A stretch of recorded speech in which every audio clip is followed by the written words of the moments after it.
story revolves around Gao Xiaoling, an ordinary college student. This guy will also be our protagonist. His roommate unplugged his alarm charger, so he missed his alarm and had a car accident at 8 a.m. Then, he woke up and found himself in an apocalyptic world.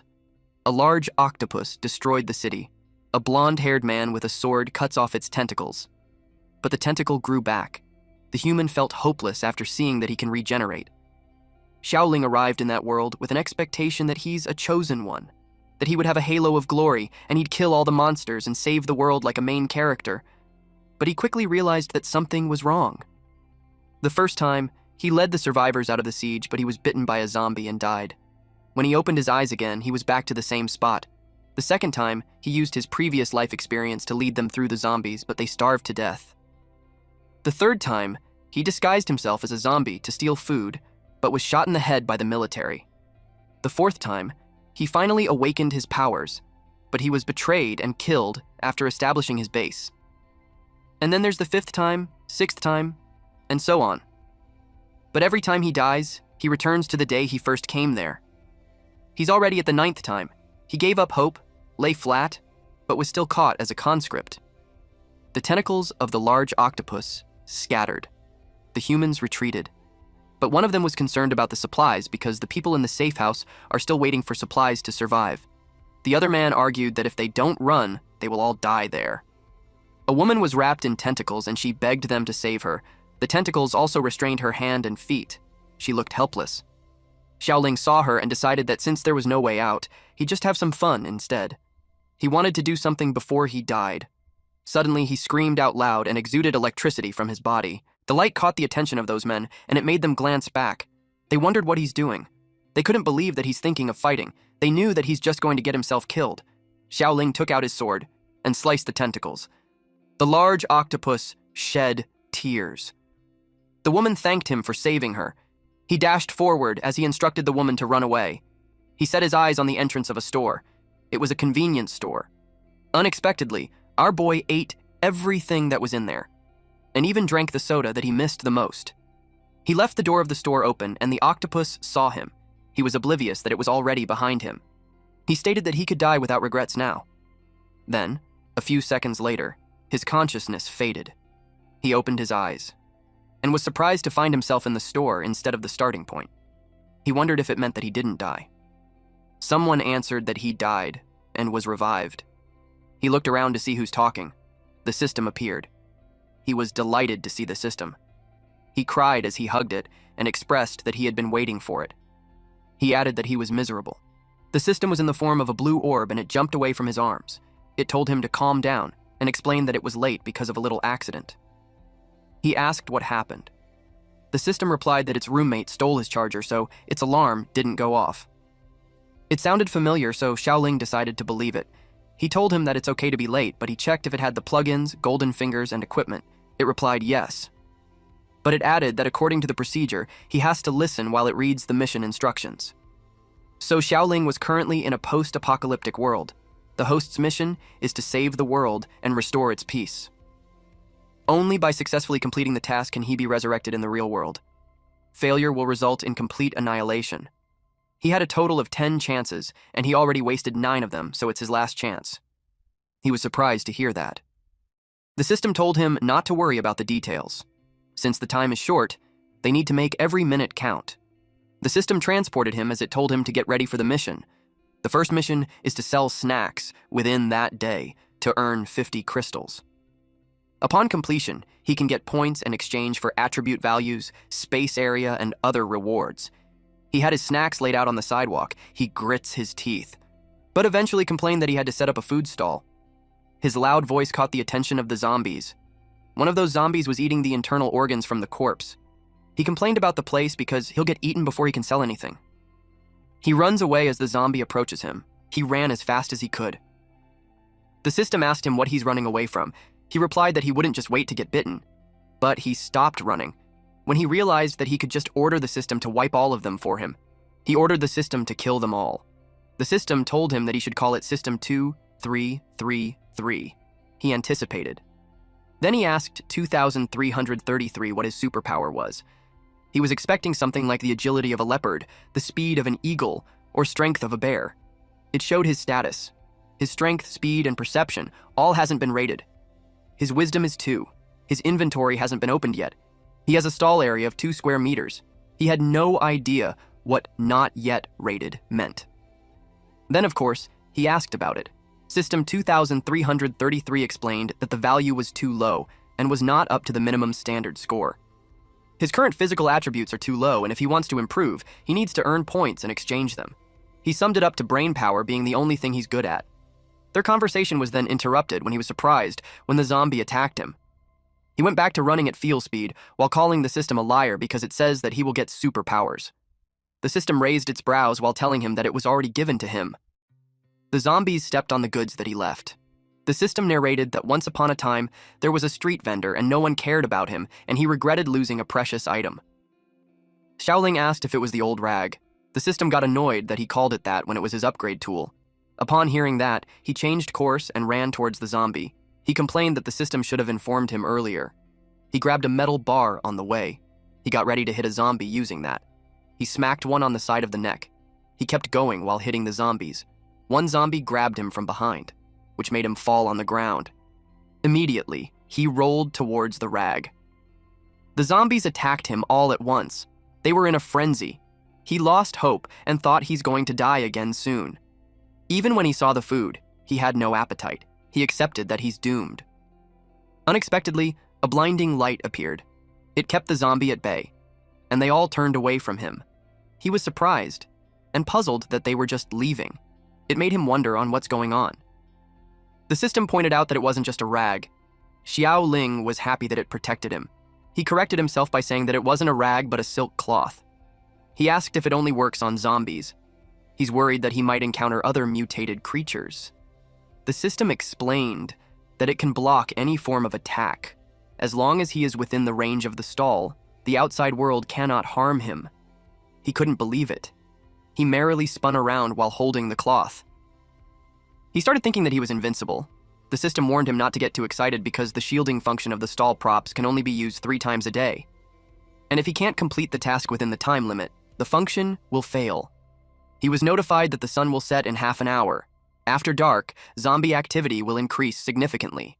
He complained that the place has been swept by the zombies and no one was there, and yet the system wants him to open a stall there. Suddenly, he heard someone say that it was a lucky day. 3 men walked in. One of them stated how he didn't expect there to be an unexpected harvest. He already expected that their boss would be surprised and the boss would reward them. Xiaoling felt that he's blessed by heaven. The men noticed him and asked what that was. They approached him and asked if it was candy. They couldn't believe that such a thing exists there. Xiaoling told them that the small shop not only has candy, but also chips, shrimp chips, and soda. He asked them what they wanted. Those men's eyes sparkled. They were happy to see potato chips, beef jerky, even soda. They haven't had those in 3 years that they had forgotten what it tastes like. Xiaoling shared that it was his first time setting up the stall, and it was fate that they were in there. He told them that only for 50 crystals, all of the goods will be theirs. He was certain that it was a good deal. Those men looked at each other. They burst out laughing when they learned that the kid wants them to pay for it. One of them told him that, since they are in a good mood, they will let him off with just a warning. But next time, he will get a taste of Iron Fist. Xiaoling asked if they didn't have any money. He took back the soda while expressing his disappointment that he thought he had found a savior, but it turned out that he was just wasting his time. The man got angry and pointed a gun at him. The man shot him, but he was protected, and the bullets just bounced back, which made the man roasted. Then, he fell. The other 2 men were surprised. Those 2 wondered why the gun misfired. They immediately wondered if the kid was an Esper, but they had never heard of such a bizarre ability before. Meanwhile, Xiaoling was appreciating the cloth for deflecting the bullets. Those men saw him acting that way and could only see him as an idiot. They interrogated on who he was and what kind of tricks he was pulling. He replied that there are countless Espers in the world, but there's only one chosen one. He told them that for just 50 crystal cores, they can take home a massive snack bundle and even get a free signed photo with him. He asked them if they're certain that they don't want to consider it. They don't believe him. Instead, they got angry because it seemed like he's toying with them. Xiaoling sighed and told them that they're asking for trouble. They tried to punch him, but he was protected and got hurt instead. The man's fingers were bent and he complained about the pain. The man with a knife stood there. They yelled at him to move already. Xiaoling glared at the man, and the man got even more terrified. Xiaoling released electricity from his body. The man's legs trembled. Then he ran away while yelling that the kid was a monster and he didn't want to die. Those two yelled at him not to leave him behind. They called him a traitorous coward. Xiaoling yelled at them not to run, and he just wanted to ask if there's anyone else around. He saw something. Those men dropped a sack. He was confused that it moved. He thought that it was an animal. He untied it. And something came rushing out. It was a person. With long hair. And big breast. The woman turned to him. He blushed at how beautiful she was. The woman had a realization. She chased after him. Xiaoling ran as he realized that it wasn't the time for ogling her beauty, because she was clearly a zombie. Her fist was covered in flames when she punched him. That was a powerful punch that shattered the ground. Good thing he was able to evade it. Xiaoling was surprised as to when zombies got that really fast. He grabbed a random object and threw it at her. She blocked it using her arm. Then she chased after him. He ran as fast as he could. Then he grabbed the cloth and his goods since he had already used up all 3 chances. If he had known this would happen, he would have saved it. If he gets caught, it's game over. She jumped above him and blocked his path. That spooked him, which made him fall on his butt. The woman had set her eyes on him.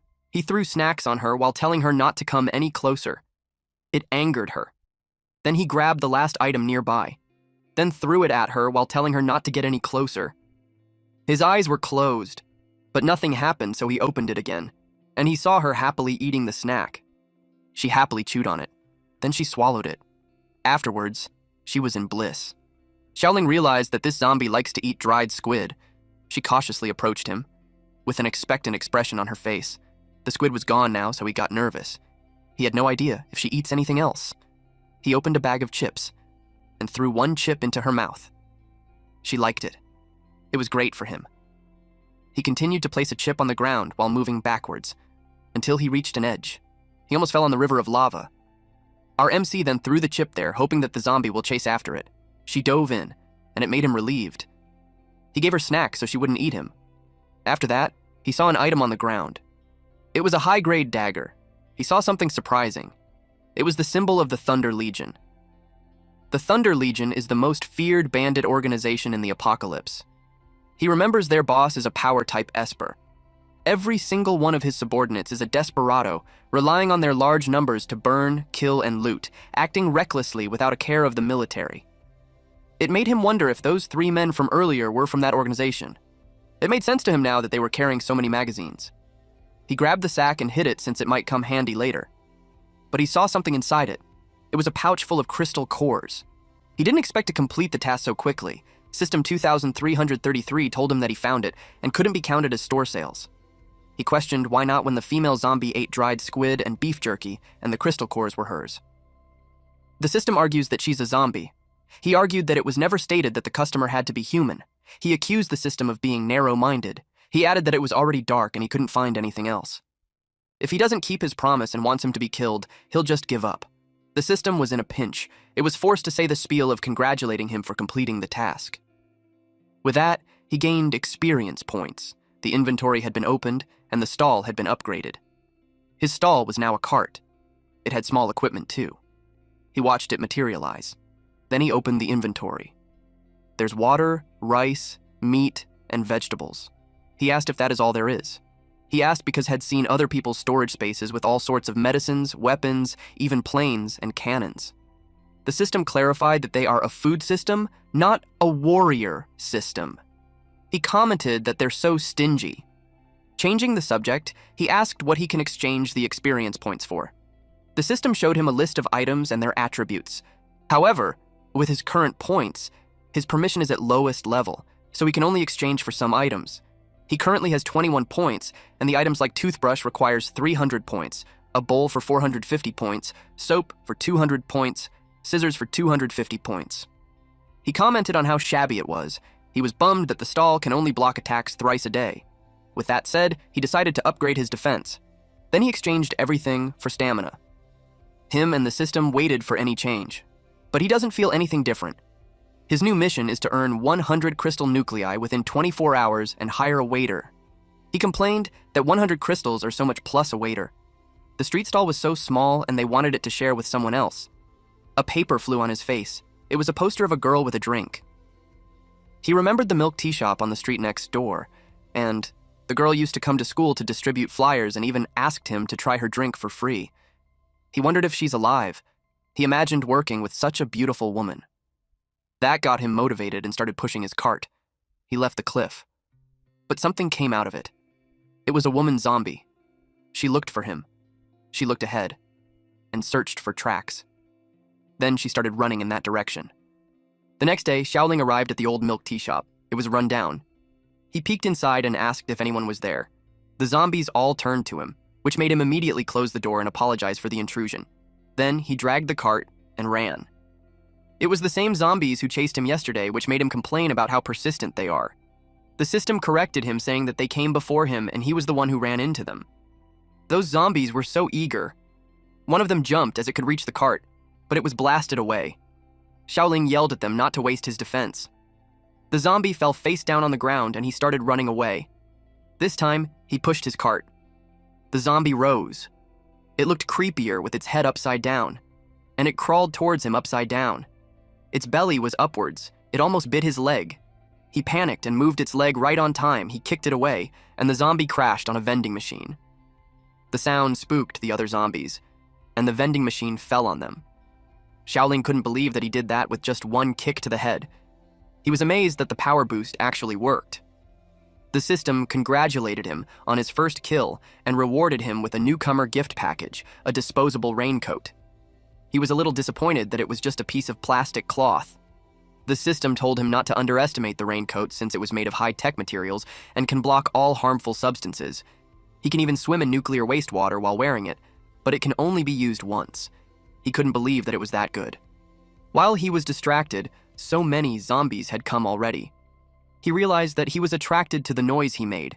He had no way to retreat. Suddenly, someone whispered and called him.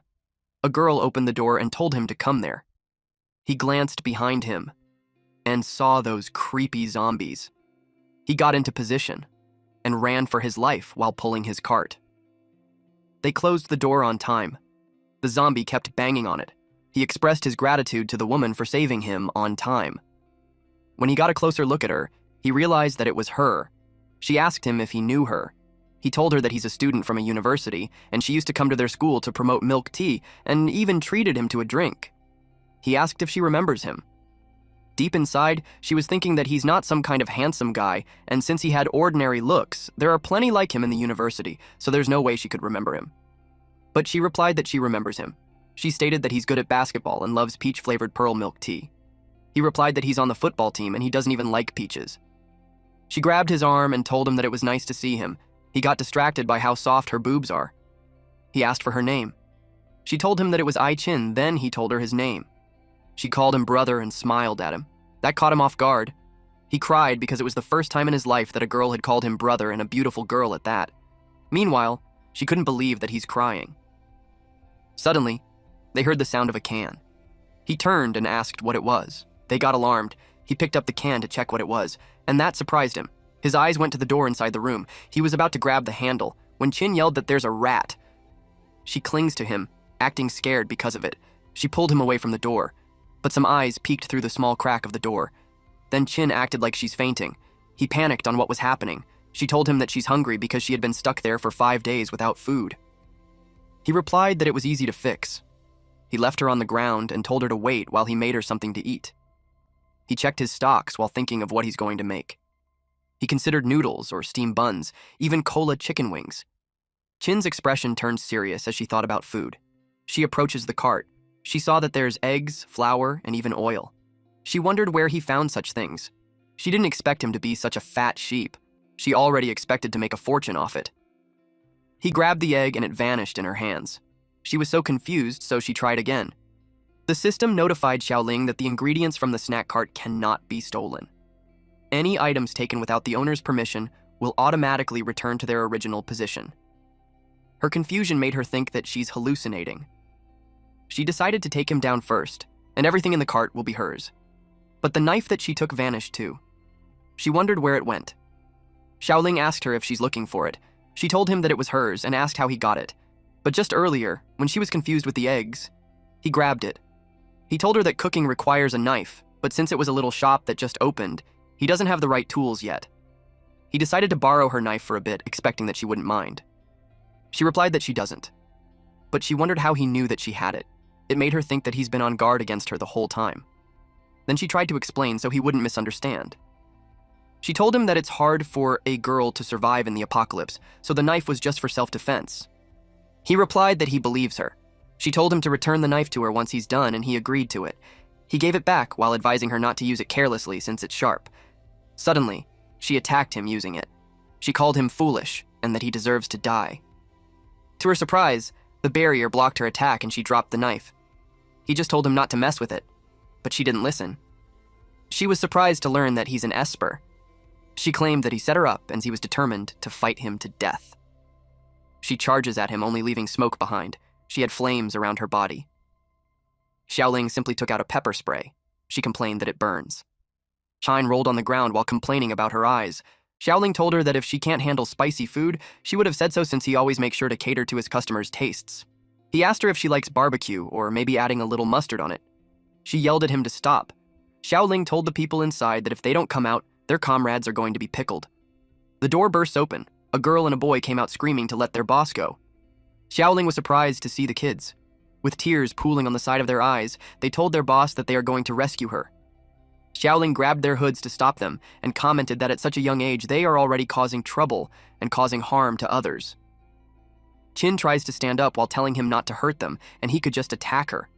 Since she said that, he threw the kids on her way. They all crashed on the floor. He entered the room and found instant noodles, biscuits, and canned food. He could tell many people before him had fallen for her tricks. She replied that she never failed until then. She asked him how he spotted her. He replied that those people were just too stupid. He explained that she claims that she had been stuck there for days without food, and yet he found a can with leftover soup in it that was opened not long ago. He also noticed the bloodstains on the ground, and yet she doesn't have any wounds on her. Which led him to one answer. Someone must have been injured or killed there. The thought of that gave him chills. At this point, he had them tied up. The boy yelled that those people had seen it coming because if they didn't take advantage of the boss, they wouldn't have fallen for it. The girl agreed and stated that they never tricked good people. Deep inside, Xiaoling got offended that they think of him as a bad guy. Qin stated that in the apocalypse, everyone just wants to survive and they can't be blamed for that. He agreed to that. Then he stated that now she's in his hands, he can do whatever he decides to do, and he can't be blamed. She asked him what he wanted to do. He replied that it had been a long time since he had fresh meat, and it's going to be a day that he'll have one. The children panicked when they thought that he's going to eat them. It was his payback because they questioned his good looks. She told him that if he's going to eat someone, it should be her. She begged him to let the kids go. The kids had tears pooled on the side of their eyes while they convinced him to eat them instead. Xiaoling was confused on what's going on. Since those three are acting lovey-dovey, it's making him look like a bad guy. Then, out of nowhere, the girl coughed. The boy got worried for her. Qin told Xiaoling that Ling was hurt, and tying her up like that makes it difficult for her to breathe. He thinks they are tricking him into losing the rope so they can stab him. Ling coughed loudly. He commented that the girl's acting skills are better than Qin. The boy told him that they are not lying. Qin complains that if it continues, she'll die. He asked the system to check. It enveloped Ling with light, then informed him that the girl has a severe infection in her body and it's already spreading. If she doesn't get treatment, she won't survive more than 3 days. She coughed blood, which shocked Xiaoling. He cut the rope, and the girl fell. They removed her top, which revealed her bandaged chest. The bandages were getting soaked with blood. Xiaoling saw the wound from a gunshot. He questioned who would be cruel enough to do that to a child. Qin replied that it was the Thunder Legion. She narrated that the kid's mother was a regular at her store, and when the apocalypse broke out, their family was buying milk tea at her store. She watched a lot of apocalyptic films before, and when she saw someone biting someone on the street, she immediately felt something was wrong, so she closed the store. Soon, the news reported that it was a zombie virus outbreak, telling everyone not to go out, so those customers were stuck there. At first, everyone was still united and encouraged each other to wait for rescue. But as those days passed, food became scarce, and people's true nature began to be exposed. A man blatantly took a woman's share of food. The man reasoned that the child was so small, so there's no reason for them to get the same amount as an adult. He told them that the three of them can share one portion. The mother tells him that her daughter was sick and can't go on without food. She begged him to give the food back. The man argues that the kid won't live 2 more days looking like that. And even if she eats, it would be a waste, so it's better to give it to someone else. The boy yelled that the food was for his sister, then he bit the man's arm. The man got angry that he dared to bite him and told him that he would kill him. Chin tripped the man, and she caught the boy. She scolded him for taking others' food. The man argues that the tiny piece of bread isn't even enough. He questioned her if she wanted them to starve to death. She replied that she doesn't owe them anything, and if he wants supplies, there is plenty of food outside so he can go out and find them himself. She mocked him, saying that he's a coward who can only fight children and not zombies. That made the man angry. An old woman agreed that a little bit of food isn't enough to feed everyone and asked her if she could give everyone a little more. A couple added that they will just repay her after the end of the world. She explained that it's a milk tea shop and not a supermarket. She had taken out all the food that they had. A woman questioned her if that's true because she's suspicious of what's inside the locked door. She simply replied that it's the changing room. The woman pushed her to open it, but she didn't see its sense. Those people pressured her to open it. They called her selfish for eating alone while everyone else starved. The kid's mother told them to stop. She reasoned that they wouldn't have survived that long if it weren't for her. The man argued that he would have gone home a long time ago. The old woman stated that if they had left early, they might have already been rescued and evacuated to a safe zone by the government army. She told them that if they want to leave, they could go now. The man got angry and called her arrogant.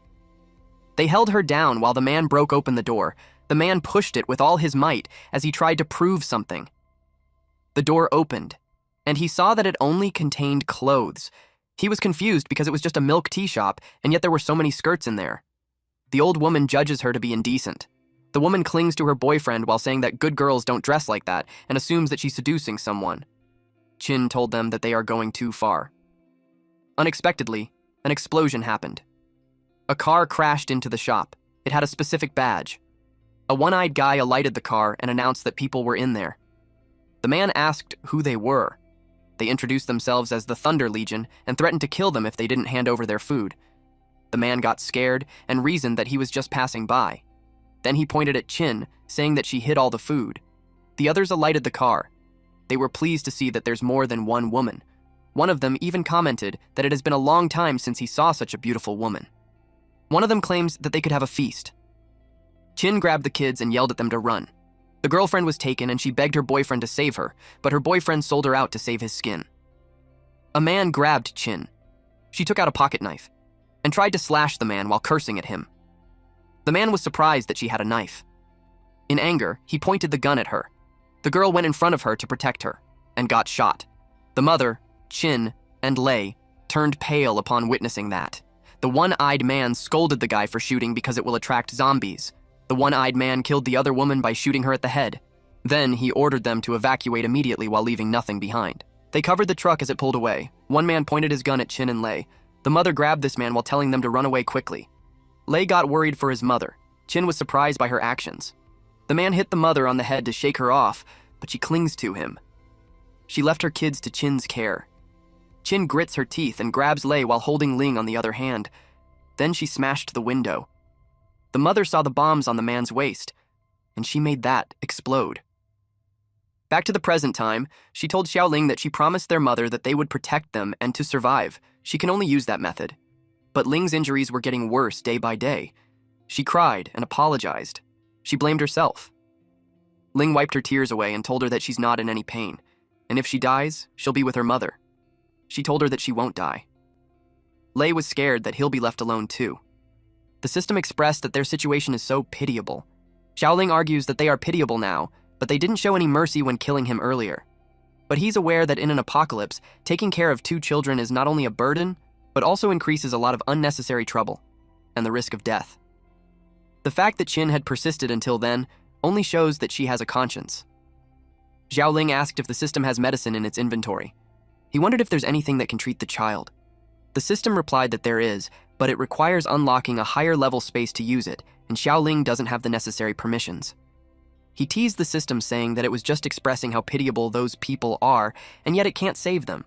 He taunted it to be more flexible. The system knows that he's trying to trick him again in making an exemption to upgrade his permissions. Xiaoling was seen through. He realized that the system was clever. The system told him that flexibility isn't an option, but it could find a way. It stated that the second function of the food stall is that the food made by the stall owner has healing effects. Xiaoling smiled and told him that he should have said that earlier. He asked what other surprises the precious items held. The system clarified that the specific healing effect is related to the stall owner's level. The higher the level, the better the healing effect. With his current level, it will just depend on luck. He had no choice but to give it a try. He wondered what he could make with the limited ingredients. He thought of something. He cracked the egg, kneaded the dough, and seasoned it. Then he turned on the stove. The smell was so great that it made Lei drool. Then he served the food. Qin asked her what he's trying to do. He explained that it's not poisonous. He gave the egg waffle to Ling and shared that it was his favorite food when he was a child. He encouraged her to try it. She smiled and thanked him. It was delicious, fragrant, and sweet, which she liked. But also she felt something. So she tried to stand up.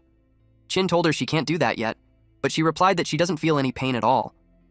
Qin touched her forehead and confirmed that her fever was gone and the wounds are starting to heal. Lei was glad that his sister wouldn't die. Qin could tell that it was because of the egg waffle. She asked him what he placed inside the egg waffle because she knew that there's no medicine that can reduce fever that quickly. She inquired if it was his special ability. Xiaoling replied that he can't tell her. He also clarified that Ling was only showing initial improvement, and for her complete recovery, she needs to continue eating egg waffles that he made for a long period of time. He told them that for this time, it was free, but the next ones will be charged. Qin told him that it wasn't a problem as long as Ling would be healed. She offered them all of their stocks, but he replied that he had a lot of food, so he doesn't need any of those. He stated that he wants Qin. Lei commented that as expected, he doesn't have any good intentions on Qin. Ling told him that she doesn't want his treatment anymore, as long as he doesn't hurt Qin. Qin watched those two brats while wondering what they were thinking about all day. He clarified that he wants her to work for him as an employee at his snack stand. And as an employee benefits, he will provide her food and lodging. They talked among themselves. Lei expressed that even if they don't understand that person's special ability, he's amazing. Qin added that if she follows him, she can eat and drink for free without worrying about food. Ling agreed that it's a good deal. She agreed on the condition that she could take Lei and Ling with her. Xiaoling was starting to regret his decision. Then Qin shoved a contract on him while saying that even if there is an apocalypse, employment conditions still need to be clearly stated, and everything must follow the contract. He read the terms and conditions like 9 to 5 work hours, social insurance, housing fund, double pay on weekends, holiday, overtime pay, perfect attendance bonus, 13th month salary. It annoyed him and sarcastically replied that she might as well get paid for using the restroom. She added that the treatment of child labor needs to be calculated separately. Their conversation got interrupted when they heard someone say that the aroma is coming from them. The window was broken using a chainsaw. Several armed men entered, and the leader stated that just as he expected, someone was there. The man got excited when he saw the egg waffles. He proudly stated that his nose wasn't wrong. Lei protected his sister and yelled that it belonged to his sister. Xiaoling also stepped in. The man got alarmed and assumed that he wanted to fight, but Xiaoling was friendly with them, and as the owner of the snack stand, he told them that he will make one for them if they want to eat. The guy told his boss that he wants to eat. The boss thought about it. He asked how much the egg waffles cost. With their demeanor, Xiaoling could tell that they have quite a background, and they must have a lot of crystal cores too. He decided to take the opportunity to complete the task in one go. He gave them the menu. The man was surprised that an egg waffle costs 10 crystal cores. It was so expensive that it made him question if it was made of gold. Xiaoling explained that the apocalypse isn't easy, and every grain of rice and flour were earned with lives, so with his pricing, it was already cheap. The boss replied that they could start with that. They threatened him that if it didn't taste good, they would smash both him and the cart. Xiaoling replied that whether it's good or not wasn't up to them. It angered them. Qin grabbed the arm of the boss and explained that the owner doesn't know how to talk like a gentleman, so she requested them not to be angry with him. The boss blushed when he saw her. His nose released smoke. He's comparable to a malfunctioning robot when he was flustered. But Qin continued to tease him by touching his chest muscles and saying that it was big. His subordinates could tell that his old problem is showing up again. They knew that as soon as he sees a beautiful woman, his brain stops working and he stutters. Qin invited them inside since it will take a while to make the egg waffles. Then she blinked at Xiaoling. Xiaoling told himself that hiring her was the right choice. He stood behind the counter and started making the egg waffles. Everyone smelled it and was already pleased with it. It turned out nice and hot. They started eating. Xiaoling and Qin anticipated their reaction. The boss blushed as he expressed that it was delicious. His men commented that it was the taste of childhood. It felt nostalgic. The boss gave him a pouch of bag while commending his skills. Then he asked him what else he had besides egg waffles. He confidently replied that there's a lot more, like fried chicken, grilled skewers, and spicy hot pot, plush, teppanyaki squid, and large sausages. Just the mention of those foods made some of them drool. Then he added pancakes, fried dough sticks, tofu pudding, Coca-Cola, beet, and sour plum soup. The mention of those made the kids hungry. The boss told him to stop talking and he'd take 10 of each. But he expressed that he only has flour and eggs, and to make those foods, he needs a lot of ingredients which are hard to find. The boss replied that it's simple, and whatever ingredients he needs, he can get them for him. Zhao Ling had observed his confidence. Qin whispered that they might be the doomsday merchants. If they could get them to supply the goods, they won't have to risk finding ingredients by themselves. Zhao Ling told them that he wasn't sure what the price of ordering the ingredients were, but despite that, he offered them a long-term cooperation.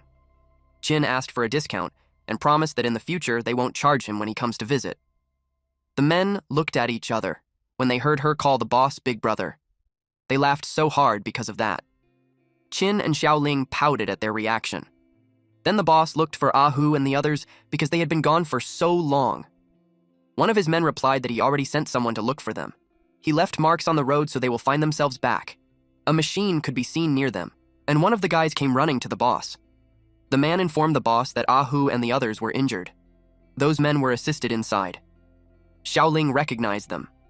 The boss asked them who did that to them. They replied that they didn't know. One of them described that it was a kid selling snacks at a stall and said that he was the chosen one. The boss replied that it was nonsense because there was no such thing in that world. One of them added that if there would be one, it should be their boss. The man explained that at first they didn't believe it, but the kid was very strange, and all their attacks were reflected back. He added that the kid blasted Ahu into his current state. Upon hearing that, the boss asked if it was a superhuman. One of the guys replied that he had never heard of such an ability. Qin found it strange too, but she remembered that she experienced it too. She glanced at Xiaoling. He was already sneaking out. Qin was right, it was him. The boss uttered that no matter who he is, anyone who dares to mess with his people will die. They were all shocked. Qin asked him if he's Lei Hong, the leader of the Thunder Legion. His men replied yes, and seeing their reaction, they can conclude that they are quite famous. Hong told them that for the sake of the egg waffles, they can come to him when they encounter any trouble in the future. Then he told them that the previous proposal was difficult to consider. Upon learning that he was the leader of that group, the kids charged at him with anger and called him a bad guy because it was his people who injured his sister and killed his mother. He grabbed them on their clothing and asked them who their mother was. One of the men replied that they must be mistaken because even if they are bandits, they never harm women and children. But Qin doesn't believe them, and she charges at Hong while telling him to let the kids go. The kids were thrown in the air as he bends backwards to avoid her kick. Lei crashed on the ground and Ling landed on his back. Qin continued to attack, but he skillfully evades her. He kicked him some more. Hong's men just watched with amusement. They acknowledge that she has skills, but the boss has that problem of getting shy when he touches a woman. He can't bring himself to fight her. He noticed that his subordinates just watched him struggle and didn't even help him. They even told him to face his psychological issue on his own to overcome it. He ducked to evade another kick. Meanwhile, something on the ceiling watched them. Its tentacles started to come out. Xiaoling was entertained with the showdown, but he realized that instead of worrying about others, he counted how many times he used the protection. He used it twice, so he only had one chance left. To avoid accidental injury, he decided to return to a safe area. The guys saw him and identified him as the chosen one. The boss turned his attention towards him. He grabbed Qin's leg and threw her away. Then he made his way towards Xiaoling. One of his subordinates restrained Qin. Hong was infuriated that he hit his brothers and took his crystal cores. He mentioned that he hadn't played that game in a long time. Xiaoling tried to explain that it was a misunderstanding. Hu and the rest told the boss not to listen to him. They stated that the kid was just pretending to be weak to catch the strong, and they had underestimated him because of that. Lei yelled that Big Brother is not weak. In fact, he's amazing. Ling added that he is 100 times better than the boss. Chin added that the owner is a real man, unlike some people who were only good for show and can't even beat a woman. Hong got angrier. Xiaoling was panicking at this point. He yelled at them to stop talking. Hong challenged him to show what he can do. He punched the ground, and it shattered. Debris flew everywhere. This right here is the strength of the leader of Thunder Legion. Hong exudes powerful energy. He looks so strong. Chin couldn't believe that the hard concrete floor was shattered in just one punch. The kids started to get scared of him. One of the subordinates uttered that superhuman powers are already monstrous, but their boss is one of the best. Xiaoling knew that if that punch landed, even if it was just a graze, his bones would probably shatter. The boss tried to punch him again. He asked him what he was staring at when he was arrogant just a minute ago. He taunted him to show what he got. He was quite offended being called weaker than a woman. Xiaoling blocked his fist using his forearms. He was blasted on the other side of the room, and the collision on the wall made him cough blood. Hong noticed how he took a punch from him and didn't turn into mush, which could mean that he isn't an ordinary person. But he told him that he's still far from being his match. The kids got worried for him. They knew that he couldn't hold on. They became sad that they won't be able to eat egg waffles anymore. Chin replied that if the owner dies, everything in the cart will be theirs. Xiaoling was shocked with their thoughts. He called them the real bandits. Hong pointed out how Xiaoling's own people had given up on him, and it doesn't seem fitting for a chosen one. He called him a lunatic for reading too many novels. Xiaoling got blasted away again. He was in pain, his torso was already bleeding. He knew that simply dodging isn't a solution. Facing him head-on, even with increased strength, wouldn't do much damage as well. He started to think that there's no chance of winning, but he thought of the cart. He planned to use its shield, and when Hong attacked him with great force, it would reflect it back to him. He only had one chance. He ran towards the cart. Hong thought he was running away and urged him to face his death like a man. He got close to him and slid between his legs while grabbing his pants down. Hong blushed. Everyone else was dumbfounded. The subordinates held back their laughter. Xiaoling was glad that it was a success. Hong's anger heightened. He was ready to kill him. Lei saw the knife on the man's back. He moved fast and hit the man on the balls, causing the man to drop Chin. Then, Lei grabbed the knife. He planned to kill them to avenge his mother. Ling and Qing got worried for him. The man was about to fire his gun. He told the boss to watch out. Xiaoling called him a bastard and reminded them that they said they wouldn't hit women and children. He grabbed the edge of the cart and pushed it. Lei saw the cart coming towards him. It deflected the bullet. Meanwhile, he's left on the ground, while Hong was already at an arm's length ready to kill him. Xiaoling was thinking that he finally had the chance to be a main character, but it just got ruined. In his head, he complained that bratty kids are the worst. He braced himself for the punch. Then a large explosion followed. Unexpectedly, a woman appeared. It was the zombie girl from earlier. The zombie girl jumped inside, and she dashes forward. She stepped at Hong and glared at him. Hong saw her breasts and blushed. He was caught off guard with the woman. Xiaoling remembers her. She punched Hong at the torso and blasted him away to the other side of the room. It was such a powerful punch that it caused an explosion. Black smoke and debris covered the area. The subordinates were surprised that their boss was knocked down. They questioned where the woman came from. One of the guys from before yelled that she's a zombie and they had caught her before. They grabbed their weapons and fired at her. They were careful not to get bitten by her. She skillfully jumped around to evade the bullets. They saw that she's not an ordinary zombie. One of them realized that it was a mutant. She landed on the roof of the cart. A muscular man charged at her with a large weapon similar to an axe. Xiaoling told them they could fight, but they had to leave his cart alone. He shoved it so that it wouldn't get caught up in the fire. The man that he roasted earlier got angry. He targeted her with a bazooka gun. Xiaoling yelled, "No," loudly, but he fired at her while she's on the roof of the cart. She saw the grenade coming. It made her leapt out of the cart. Then she grabbed the cart and pulled it. Xiaoling praised her for that. The grenade exploded on a vacant spot. Meanwhile, Hong was angered that he was ambushed. He planned to defeat her even if she was a woman. But to his surprise, a plank fell on his head. The subordinates who witnessed it were dumbfounded. Hong asked his subordinate where he was aiming. The man explained that he didn't mean to do that. He blamed the people for being too cunning. Hong ordered them to attack. One of them fired at Xiaoling.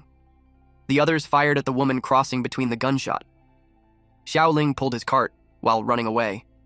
He's worried that it might be damaged, while Qin grabbed the kids and ran with him. She couldn't believe that he's still worried about the broken cart. He agreed that they run while the zombie handles them, otherwise they would get shot. Lei expressed that it's best for the bastards to get eaten by the zombie. The zombie woman glanced behind her. She saw them running away, and this zombie waifu got mad. She grabbed a pole, and she took a piece of the metal tube. She threw it in the air, and the man who was firing got hit. The trajectory of the machine gun changed. Xiaoling, Qin, and the kids hid behind the cart, while Hong's men ran away because they would get shot too. They yelled for someone to stop the machine gun because dying at the hands of their own people sucks. Eventually, the machine gun ran out of ammo. They were relieved that it finally stopped. Hong's subordinates looked for the female zombie. Xiaoling and the rest peeked from the cart too and saw that there's no movement. So Xiaoling told them that it was their chance to run. He didn't notice that the zombie woman appeared upside down on his side. She opened her mouth. Then she saw Xiaoling and the rest running away. They thought she was going to eat them. Zombie waifu was confused. Meanwhile, the creature with tentacles on the ceiling watched Xiaoling run. The zombie woman sensed it. She chased after him. Xiaoling cried rivers as he couldn't understand why she was chasing him. The tentacles appeared, and it went for Xiaoling. The zombie woman saw it, so she immediately blocked it and protected him. That caught him off guard. Instead of him, the zombie woman was grabbed instead. Xiaoling turned towards her and they saw each other eye to eye. But his expression turned into worry, because the zombie woman was slammed to the ground. Slimy liquid dripped from the ceiling, and the creature jumped down. It was a gigantic octopus. Hong knew it was a mutant. Everyone opened fire. The giant octopus simply swats away the bullets. The zombie woman bled heavily, and Xiaolong ran towards her. She was unconscious. Qin expressed that it seemed like she was protecting him. Xiaolong wondered why. She raised her first and opened her mouth while making a weak ah noise. When she opened her fist, it revealed a wrapper. Xiaolong knew it was from the time they met. He threw her the chip like she's a dog waiting for a treat. He asked her if she came specifically just to give him that. She only made ah noises again. Lei asked if she could understand what they were saying. Xiaoling asked the system if she really was a zombie. He was confused because her actions resemble those of a human. The system scanned her. Then it informed Xiaoling that she has the zombie virus, and research shows that certain mutants, due to special evolution, can regain partial brain function and exhibit intelligent behavior. Their IQ is comparable to that of a smart animal or a 4 or 5-year-old child. She groaned. Qin saw how much she's in pain. Lei asked if zombies can feel pain. Ling wondered if she's going to die. Lei was confused because he thought zombies only died when their heads were smashed. Ling cried and expressed that the zombie woman was a good zombie because she doesn't bite people and he saved the owner. She didn't want her to die. Qin replied that her spine was broken, and even if she was a zombie, if she couldn't move, it's almost the end of her. Xiaoling blamed himself for what happened to her. He thought of ways to help her recover. He wondered if egg waffles would help. The system informed him that the function is only effective for humans. To repair other creatures, the host needs to complete tasks to obtain special items. He was ready for the task. The system told him to acquire 1 level 2 crystal core within 24 hours. A level 2 crystal core was equivalent in value to 100 ordinary crystal cores. It is only found in evolved zombies or mutant beasts. So he thought of killing the large octopus. Hong and his men continuously fired at the mutant beast. It protected its head using its tentacles. One of Hong's men stated that it was too big and the bullets couldn't even penetrate it. The man with the bazooka told them that he would handle it. He fired one. The mutant beast saw it coming. It wrapped its tentacles on the grenade. The man who shot it was confident that it would blast it to bits. But after a while, there was no movement. They told him that his cannon misfired, but he thinks that it's impossible. The mutant beast slowly untangled its tentacles. It showed the cannon shell completely empty. They couldn't believe that it caught the cannonball using its mouth. The mutant beast was angered. It moved its tentacles and hit them all. Then it released green liquid. The man was impressed. But that liquid was actually painful. Hong yelled at them to move away because the liquid was corrosive. He put a boulder in front of them to block it. He lifted it up. It was like an umbrella shielding them from the rain of corrosive liquid. Hong gathered his strength. The tentacle targeted the block and swats it with its tentacles. The corrosive liquid dripped on the block. They were surprised to see that the concrete slab had melted. They knew they wouldn't last, so they told the boss to leave and not worry about them. But Hong told them to shut up. he stayed strong. The veins in his arms bulged, his feet dig on the ground. To their surprise, a tentacle pierced through the concrete slab, and it grabbed the man who shot the cannonball. He sought the boss help. Hong cursed out loud when he saw one of his guys. He exuded a powerful energy from his body. The energy spread around him. He puts down the concrete slab and yells at the mutant beast to let his subordinate go. He moved quickly, and he jumped up high. He grabbed one of the tentacles and was determined to tear it apart. He lays his hand flat on it, but it was too slippery. He couldn't get a good grip. The mutant beast shook him off. Then, when he was falling, it fired the corrosive liquid at him. He knew he was doomed. Unexpectedly, Xiaoling charges forward while wearing his raincoat. He ran through the tentacle. The mutant beast fired the corrosive liquid at him, but he just kept going. Hong's subordinates watched and their jaws fell. They wondered how he was okay. Meanwhile, Hong was confused because there was no fluctuation of superpower from the kid. He was starting to believe that the kid was really a chosen one. Xiaoling evades the tentacles. He ducked to avoid it, then he jumped up high and stepped backwards. He leapt again.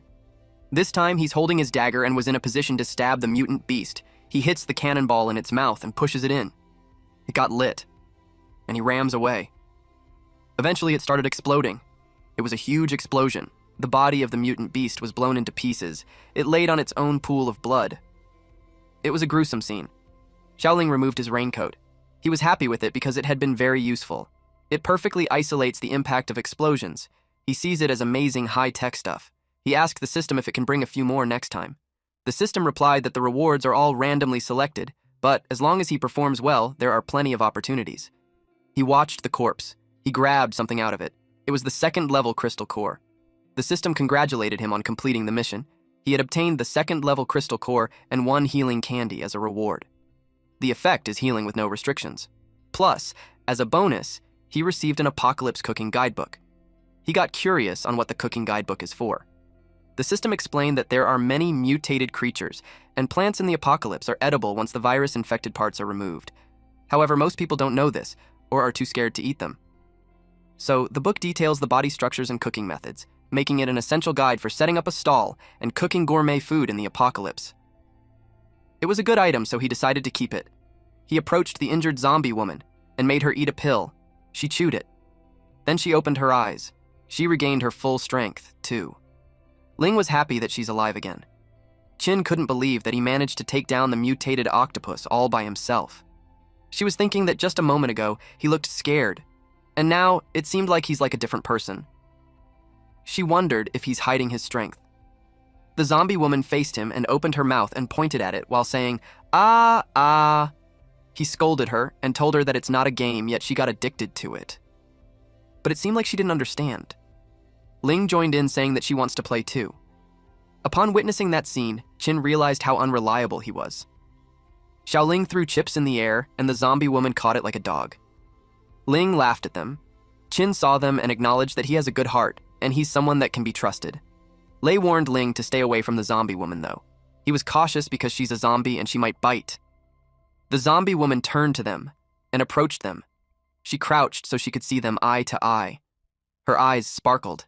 She was looking at the crumbs on Ling's face, then she licked her like a dog. Ling laughed while saying that it tickles. Then she turned her gaze to Lei. Lei blushed as he ran away. He yelled that he's a boy, so she should be ashamed. Ling teased her brother for blushing. Hong called them. Since Xiaoling cured the zombie, he expects him to cure his brother. A lot of them were hurt and bleeding. One of them was unconscious. Xiaoling inspected one of them and stated that it was very serious, since the skin had completely rotted. The bones and the organs had been visible. It looked gruesome. Hong replied that he could see it. He urged Xiaoling to hurry and heal it. Xiaoling glared at him and asked if he's ordering him. Then he stated that it hurt him so much when he hit him earlier, so there was no reason for him to help him. Hong told him that he could name the number of crystal cores that he wants. Xiaoling replied that he won't hold back. He was surprised when a hand tapped his shoulder. Qin pushed him away and yelled at Hong that he wouldn't treat them. The children appeared from behind her and yelled that they were thieves and murderers. Hong insisted that even if they are thieves, they have principles, and they don't kill those who can't fight back.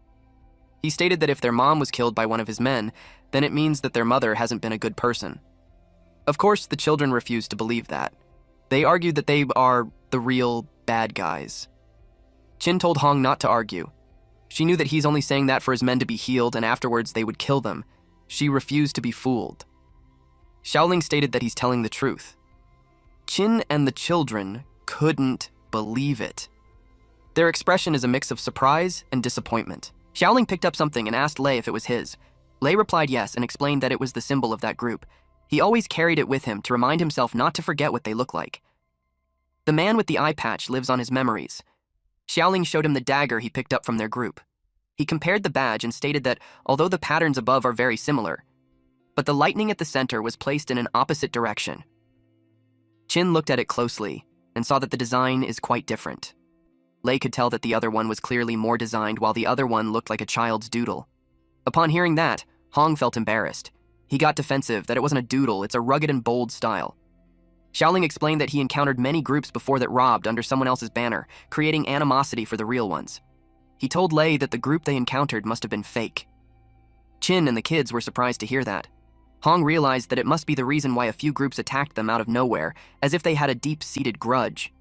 He was triggered that someone had been messing with them. Lei was angry that those liars weren't the Thunder Corps at all. Ling asked who they're supposed to seek revenge on now. Chin told them that revenge is not something children should worry about. More than anything, their mother would want them to live well. The kids seemed confused. Hong was angry since those bastards had tarnished his reputation. He vowed that if he ever meets them, he'll tear them into pieces. The masked man coughed blood. Hong was alarmed to see his brother like that. Since things had been cleared up, he asked if Xiaoling could proceed in treating his brothers. He knew that if they delay any further, they will die. Xiaoling told him that it would be 10 crystal cores per person. It wasn't a problem for him. He threw the pouch to Xiaoling, then Xiaoling told him to wait for a bit as he got ready. There were cracked eggs at the counter. It looked like it was unintentional. Xiaoling saw it and sighed. He remembered that it cracked earlier when he hid behind the cart during the firing. He told Hong that he had an incident and he'll just return the crystal cores to him. Naturally, Hong would get mad. Xiaoling took back what he said and explained that he was just trying to lighten the mood a bit.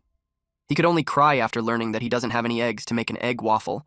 He realized that being a good person comes with consequences. He decided to check the cooking guidebook.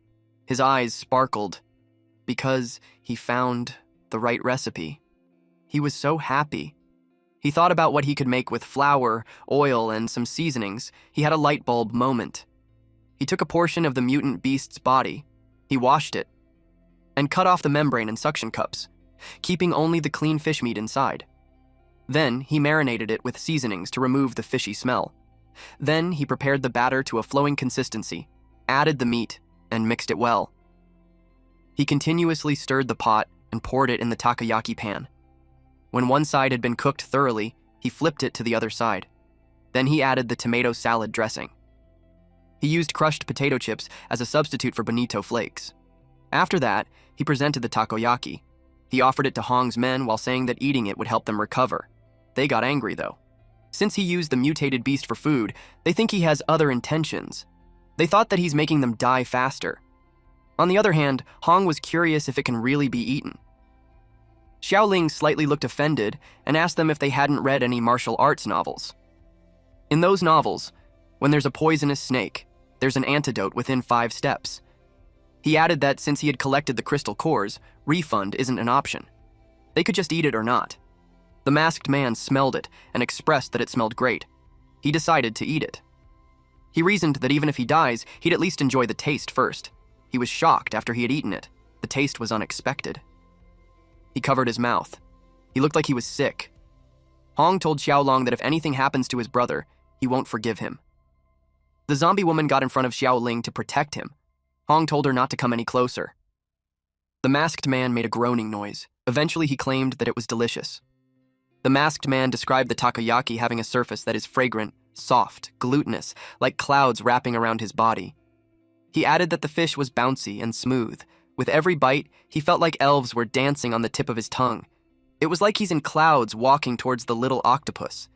He also felt a vast ocean with surging waves that impacted the soul. In short, it was simply delicious. His brothers looked at him with disbelief. They decided to eat some too, so they requested a serving from Xiaoling. They took a bite and their faces portrayed pure bliss. The man whom Xiaoling roasted a few days ago gave some to the blonde man that was with them. He took a bite and was shocked. He saw his wound getting healed and the pain he's feeling was gone. He was amazed. Even his previous injuries were being healed too. He asked if it was the effect of the octopus meat. Xiaoling replied that if he added some ingredients to his portion, he could take it as a special offer. Xiaoling realized a loophole. He knew his current strength isn't enough to fight against those with abilities. If they find out about the system, they will exploit him until the end. Hong called him. It terrified him because he thought he had been discovered. Hong admitted that he didn't expect him to be that good. Xiaoling felt relieved that he's all brawn and no brains, so he managed to fool him. Xiaoling brought up the topic about their collaboration, and Hong responded that he will consider it. They advised their boss not to listen to him because they were injured because of him, and that he should be held responsible instead. Xiaoling argues that it's natural that he'd resist since they were robbing his stall. Those three men proudly replied that they are robbers by nature, so seeing him with so much food, of course, they'd take it. They claimed that they are just doing what they love, and it was their professional ethics. Hong was proud to hear that from them. Xiaolong asked about the zombie woman which they had in the sack earlier. Their actions opposed their claim of not laying a hand on women and children. He argues that even if she turned into a zombie, she's still a girl. He asked them what they planned when they put her in the sack. Those three avoided his gaze and replied that they did it for the boss. Xiaoling commented that they're so twisted. Qin was shocked that they wouldn't even spare zombies. Lei covered Ling's ears so she couldn't listen to that conversation. Even the masked man doubted his boss. One of them explained that they saw him talking to Ah Long alone before. Hong got embarrassed and yelled at them that he didn't do that, so they should stop talking nonsense. He claims that it had nothing to do with him. He got angry. He told his men to explain. The roasted man told him that it's their collaborative work. The blonde man explained that the boss gets nervous around beautiful women and still doesn't have a girlfriend, so they wanted to find a pretty female zombie for him to cure his fear of women. The skeleton-looking guy insists that they meant well. Hong doesn't believe their good intentions. To him, it seemed like they saw him as some kind of pervert. Those three admitted that they were wrong. The system notified Xiaoling that the task time was up. He was told to promptly hire a shop assistant and complete the task. He didn't notice that it had been 2 hours already. He told the system that he already hired Qin as a shop assistant, so the task should have been completed already. The system explained that it doesn't count yet, because employing a shop assistant requires both parties to sign an agreement and the assistant to wear the designated uniform for it to be valid. It was his first time hearing about the shop uniforms. He started thinking about sexy uniforms like a maid, a nurse, or a bunny suit. It made him drool while his cheeks were flushed. The system looks at him with judgment as it clarified that they are a legitimate system and they wouldn't issue such clothes. He got the uniform, and it was obvious how disappointed he was. He complained that it was such a plain style. Xiaoling told Qin that as a shop assistant, she needs to dress cleanly, neatly, and distinctly so that the customers can recognize her at a glance. Therefore, he's requiring her to wear a uniform. Lei wondered if even the kids had to wear them. Qin commented that it was such a hassle. Xiaoling reasoned that their clothes were dirty so they could change to that instead. Qin started undressing. Xiaoling panicked and yelled at her to go inside and change because there were so many people there. But those people liked it, so they suggested that they shouldn't pay attention to small details. Qin expressed that the clothing was too tight and her chest couldn't fit in it. She asked for a bigger size. Hong heard her and blushed. Then he fainted. Xiaoling tries to cover Qin while yelling at those men to be more sensible by closing their eyes. Unexpectedly, an egg thing fell on his head. It surprised him. Once he had it in his hands, he inspected it. He realized what it was. He saw Qin's body, and it was a muscular male body, and what he's holding was breast padding. Qin showed his body with a smug expression on his face. Xiaoling was spooked. He was surprised to learn that he was a man. Qin replied that he never said that he was a woman. Xiaoling inquired why he's dressed like that. It could make the people misunderstand. Hong's men realized that it was to pretend to be weak and lure enemies. One of them thought that it was really clever. He replied that it was just personal preference. Ling shared that he had many pretty dresses, but unfortunately, he couldn't bring them out. Lei supported that it's called cross-dressing. Xiaoling cried for his shattered imagination of office romance and uniform seduction. By his statement, Qin had proved that he was right. He was a pervert. The system informed Xiaoling that the countdown started. He was asked to complete the task as soon as possible. He was asked if he's certain of the target. He knew he didn't have much choice. He read the contract. He has to fill out the parts on the duration of labor, the probation period, and the specific position. It stated on Article 4 that Party A shall establish working hours, rest, and leave systems in accordance with the law. Party B shall abide by the working hours, rest, and leave systems established by Party A in accordance with the law, and shall work and follow the arrangement of overtime as needed. Xiaoling signed it. The zombie woman watches him as he does it. Then, he told Qin to sign. Qin noticed his expression. He looked really bummed. Qin told him that if it wasn't for his food, nobody would want to be his assistant. Deep inside, Xiaoling was thinking that others had bound their system to beautiful harems and reached the peak, while he was stuck raising kids with a man. He originally thought that nothing could be more miserable than his situation, until... When Qin was about to sign, the zombie woman ran towards them. She grabbed the contract using her mouth. Xiaoling was surprised. She ran away with the contract. Xiaoling stopped her and pulled the paper away from her mouth. She left a bite mark on the area where the Party B should sign, and the system informed him that the contract was signed. A mysterious aura then surrounded our zombie waifu. Her eyes glowed brightly. Then her clothes transformed. She looked really pretty. Her chest was emphasized on her clothes. Xiaoling couldn't believe it. He yelled that he didn't want to work with zombies. Sometime later, Qin clicked his tongue. He felt bad that he chose a zombie instead of a beauty like him. But since he got compensated, he didn't escalate the issue. In Xiaoling's head, there's no such thing as compensation since he didn't sign the contract. He was just exploiting him by threatening him that if he doesn't pay, he'd smash the cart. He looked around and told him that the place is no longer livable. He asked what his plans were. He replied that he already talked to the people from Thunder Legion Corps, and they are willing to take them. Lei added that Hong said he will teach him how to fight and shoot so he can protect Qin and her sister. Xiaoling was happy for them. He knew that even if the group was bandits, they weren't bad people, and with their protection, the kids would be safer. Ling gave him something. She told him that it fell from the zombie woman's clothes earlier when she was changing. He received the item. It was her ID. It showed that her name is Bai Feifei. Hong gave him a map and told him that it was their current base and they don't have plans to move, so if Xiaoling encountered any problems, he could come to him. He saw that it was the Qingshan prison. He couldn't help but think how the criminals exploited the place. He told Hong that he knew how to pick a place. Hong told him it was nice for its high walls, good protection, and nobody wanted to be inside before, so there's no place safer than that. Qin commented that Hong was truly smart.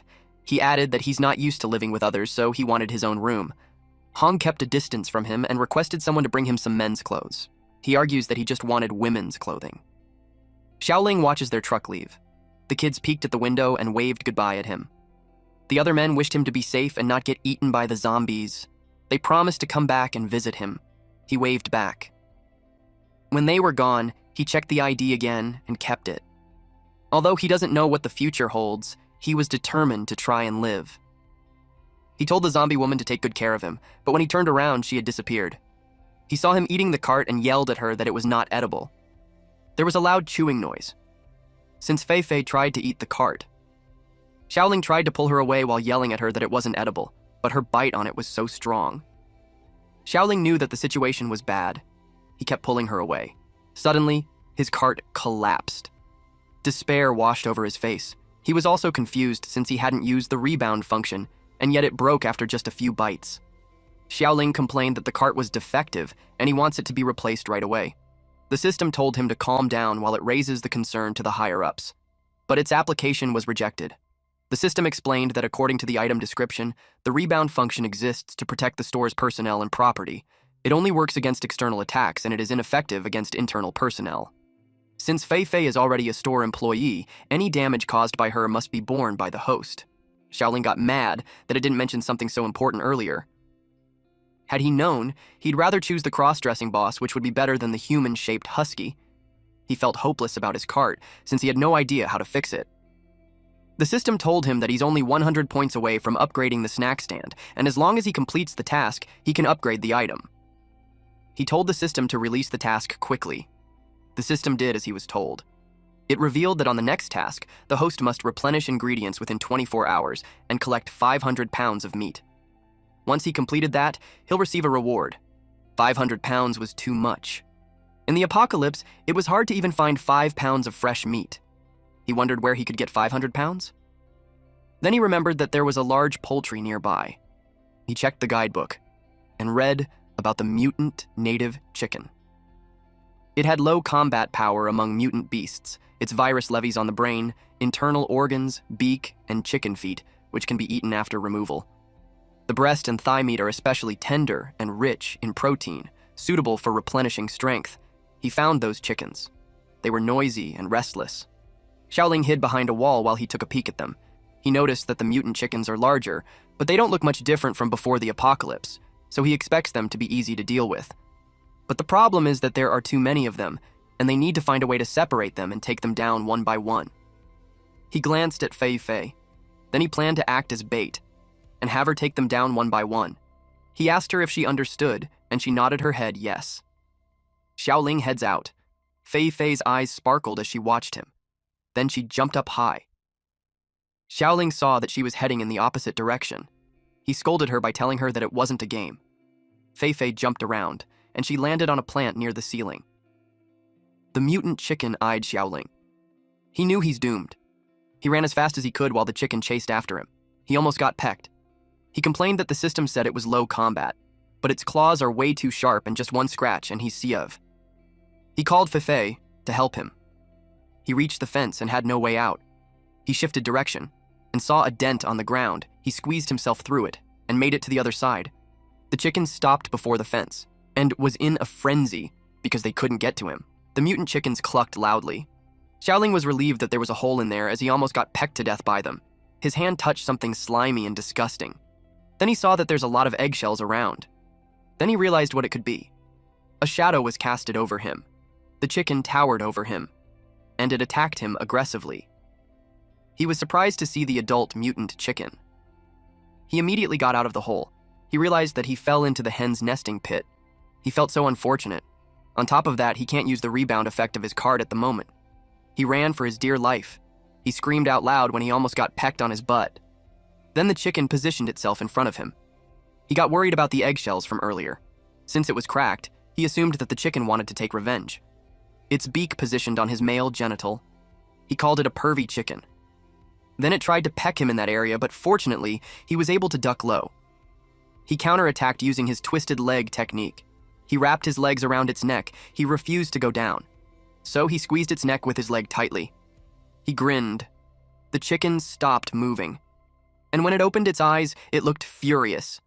Xiaoling was surprised that it wasn't dead yet. It threw him in the air. Its neck was twisted, and he landed on its back. The chicken tried to shake him off, but he held onto it firmly. He yelled for someone to reattach the guy's head because it was so scary. He screamed out loud as it ran speedily. Meanwhile, a truck drove on the main street. Over the radio, they heard that Team 3, 1, and 2 had arrived at the base. Captain Huo was asked how things are going on his end. He held the radio close to his mouth. Then he reported over the radio that they are on the way back, and if nothing goes wrong, they should arrive the same day. There were 4 other men inside the truck with him. The man with the cap backwards shared that 2 vehicles returned empty-handed again, so he expects them to be jealous of the supplies they found. An old man with headphones on replied that it was because their captain was too timid and didn't dare to go to far places. The man with a beard added that their Captain Huo is smart and thinks about the food stored in the cellar. The man with the backward cap responded that it was a pity that all the people in that village turned into zombies and there was not a single survivor. In any case, since they have safely returned, it was worth celebrating. A wooden plank fell on their path. The truck stopped. Captain Huo asked about the situation. They got out of the truck to check. While this happened to them, Xiaoling screamed for help as he rode the mutant chicken's back. The wheel had no air. A middle-aged guy with a cigarette in his mouth told the others that the wheel was flat. A young man who wore his cap backwards told the captain that he's too tense. They had traveled that road so many times, and if there were any zombies, they would have encountered it already. A handsome man replied that it's better safe than sorry because the number of mutant species was increasing, especially in such open areas. He told them to stay vigilant all the time.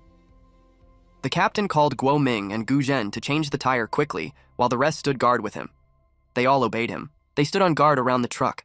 While 2 men changed the wheel, a pink-haired guy with an eye mask questioned how there could be zombies on that road. The man with the baseball cap replied that it was his point earlier, and even if they encountered one, he believes that he could take them in one shot. They got bonked on the head. This was done by their driver, the man with a cigarette in his mouth. He scolded them for talking nonsense and told them that they had only been on a few missions, and now they think zombies are easy to deal with. The man with the eye patch apologized to him and admitted that they were wrong. The man with a baseball cap explained that they were all new, so they didn't know anything.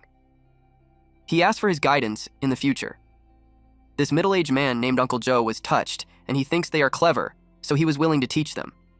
He informed them that among all the external teams, their third team has the highest success rate and the least casualties every time they go on a mission. He asked them if they knew the reason why. He revealed that it's because Captain Huo has a lot of experience and was cautious. He told them that hot-headed people like them are the most likely to become cannon fodder. Under someone else's command, they would have died several times already. He added that being assigned to their team was a blessing from their ancestors. The man with the baseball cap realized how amazing Captain Huo was. The man with the eye mask knew they were so lucky, and he looked forward to learning a lot in the future. The man with the baseball cap informed them that he needed to relieve himself. Uncle Joe kicked him on the leg and told him to hurry up. There was a movement on the grass. Captain Huo sensed it. He asked them if they heard that sound, but the men shook their heads. He cautiously approached the grass. Meanwhile, the man with the baseball cap happily relieves himself. Little did he know that a monster with 4 eyes and a serpent-like tongue was nearby. He looked around when he heard the sound. When he saw nothing, he forgot about it. He was oblivious that a serpent-like monster was about to attack him from the tree. It eventually caught his attention. It opened its mouth wide open, and he fell on his butt. Suddenly, it was hit. So it scurried away. The shot was fired by Captain Huo. He told them that there are mutated creatures, so they must get back to the car quickly. He asked the others if the tire had been replaced. Zhou replied yes. He couldn't believe that there's a mutated snake in the area. Those creatures don't make any sound, so they were difficult to detect. The man with the baseball cap apologized to the captain for being careless. The captain told them that the shot didn't cause much damage to it and it will be back soon. He ordered the car to start quickly. They all went inside the car. They drove away. The mutant snake appeared again, and it chased after them. It slithered underneath the truck, and when it rose, it threw the truck in the air. Then it positioned itself and wrapped its body around the truck. The back of the truck shook. Captain Huo realized that he wanted to crash the truck, so he ordered everyone to get out quickly. But the door was stuck and won't open. They asked the captain what to do. He covers for them while they break the glass. The driver told the captain that the fuel tank was leaking, and if he shot, they would explode. The man with an eye mask got worried that they'll die there. Unexpectedly, they saw a silhouette. They saw it. It flew in the sky. The man with the eye mask cried as he expressed that he's really going to die because he's seeing angels now. Zhou told him that it was a chicken. Its looks were questionable, though. Then Captain Huo told them no, because he saw a person.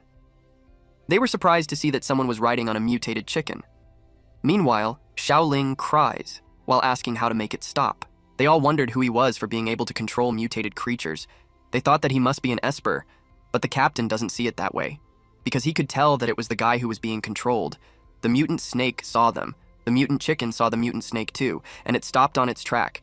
It turned to the passenger on its back. It was about to grab Xiaoling.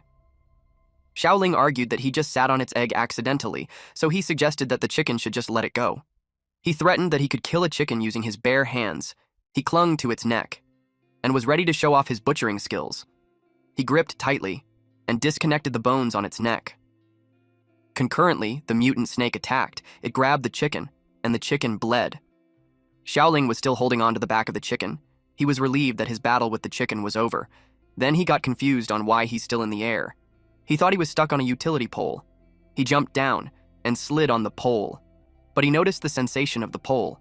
Then the pole moved. When he looked up, he saw the mutant snake carrying the mutant chicken in its mouth. He turned pale when he saw it. He asked what it was. When he realized that it was a mutated snake, he immediately jumped away.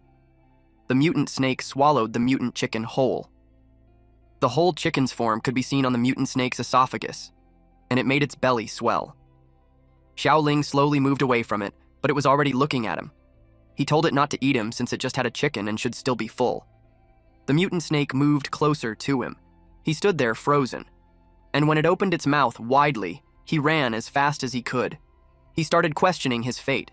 Since it chased after him, the mutant snake unwrapped its body on the car, and the car landed safely on the ground. Those passengers felt blessed, and the driver told them that the car can still start. They got ready to get away, but Captain Huo told them no. They argued that if they don't leave at once, the snake might come back and the car won't withstand a second attack. They added that they are carrying a lot of supplies, and if they lose it, they will face military discipline.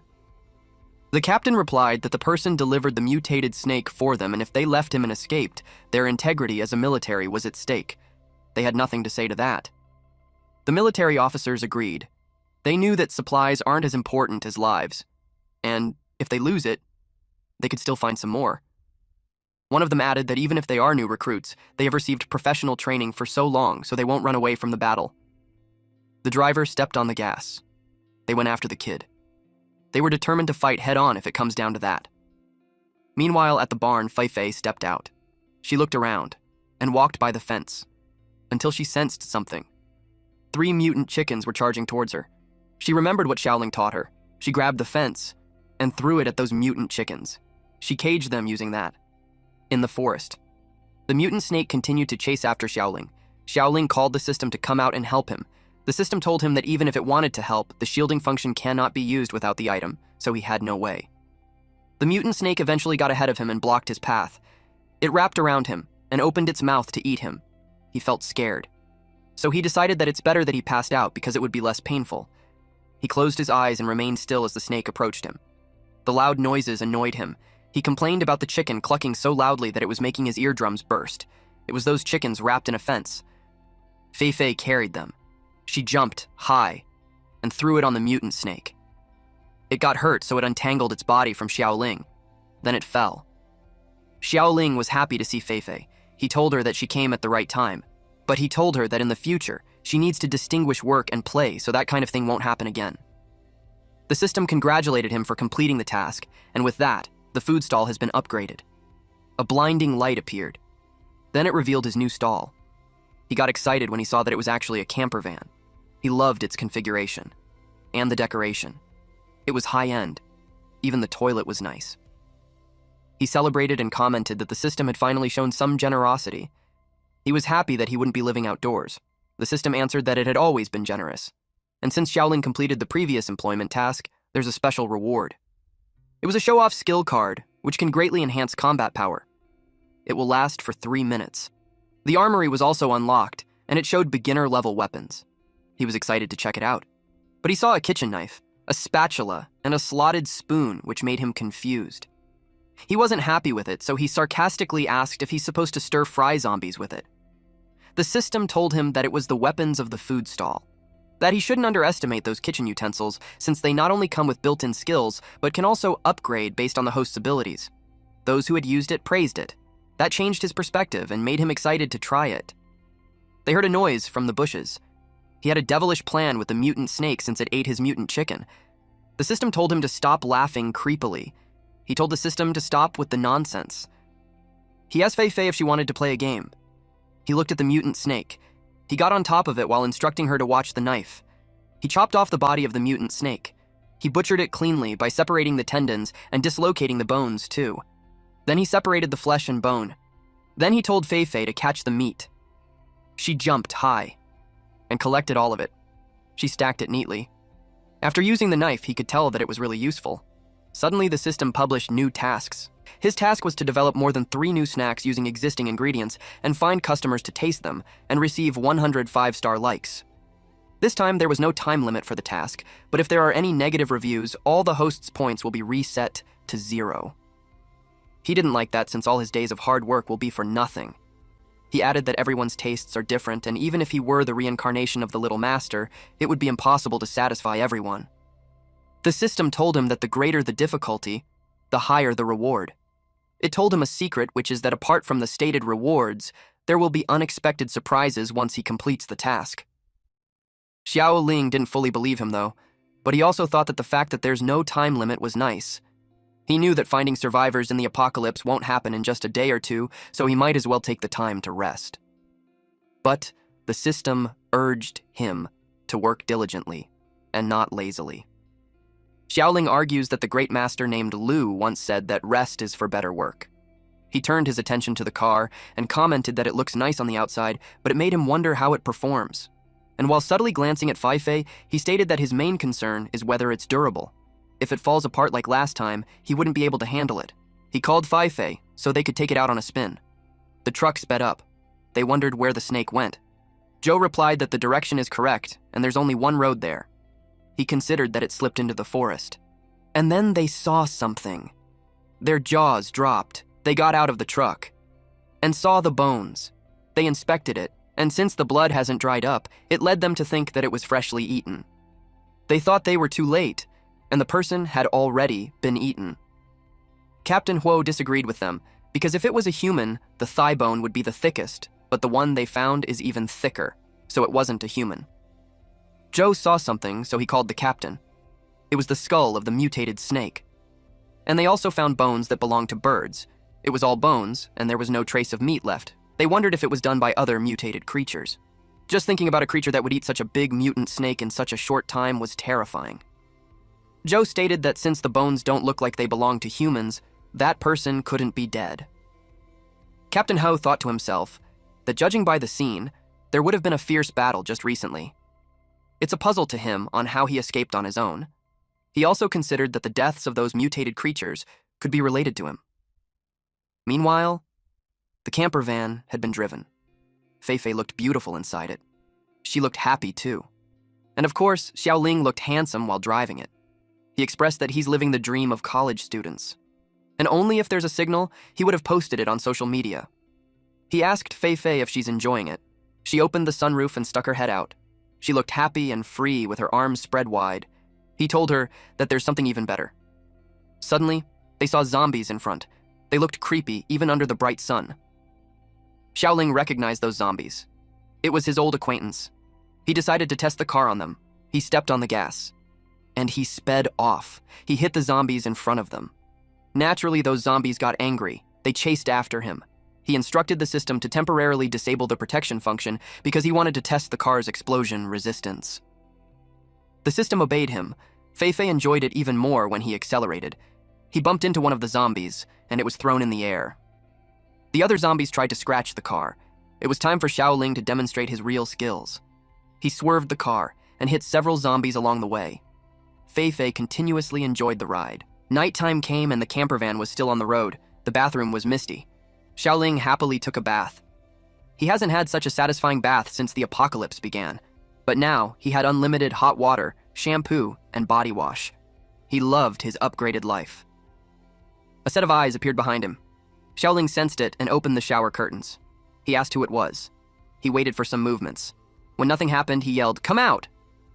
He went back to washing his hair and wondered if he's just paranoid, or is it because a pair of eyes was really watching him? He saw a silhouette. He opened the curtains again while yelling to the person to stop being sneaky. Fei Fei was surprised. He panicked too, so he immediately put a towel on his waist. She approached him closer and tried to say something, but the only word she formed was, "Abba Abba." Xiaoling told her not to come any closer since he's taking a bath. The system told Xiaoling that Fei Fei was crazing his body. Xiaoling was surprised to see him, and he called the system a pervert for spying on him while he bathed. The system was offended that he was seen as spying. He corrected him, saying that he's logging in overtime for the sake of his body. He lectured him that if he doesn't want to praise him, he shouldn't falsely accuse him. Fei Fei looked at his body. It made Xiaoling blush because even if she's a zombie, she's really beautiful. He closed his eyes as his form of consent, but he realized that it's not different from necrophilia, and he thinks it was completely immoral. She opened her teeth and bit him. Xiaoling panicked and thinks that he's been nuclear infected already. But he saw that there was no blood. He realized that the body wash was slippery enough that her teeth didn't bite through the skin. She liked what she did, though. She turned to him with sparkly eyes. Xiaoling ran away while asking the system why Fei Fei lost control. The system simply replied that she's after his body. The system explained that zombies have an insatiable hunger. They constantly need to eat to fill their void. It prompted him to think about what she had eaten all day, and then all of a sudden, something that perfectly matches her instincts is right in front of her, so naturally she would lose control.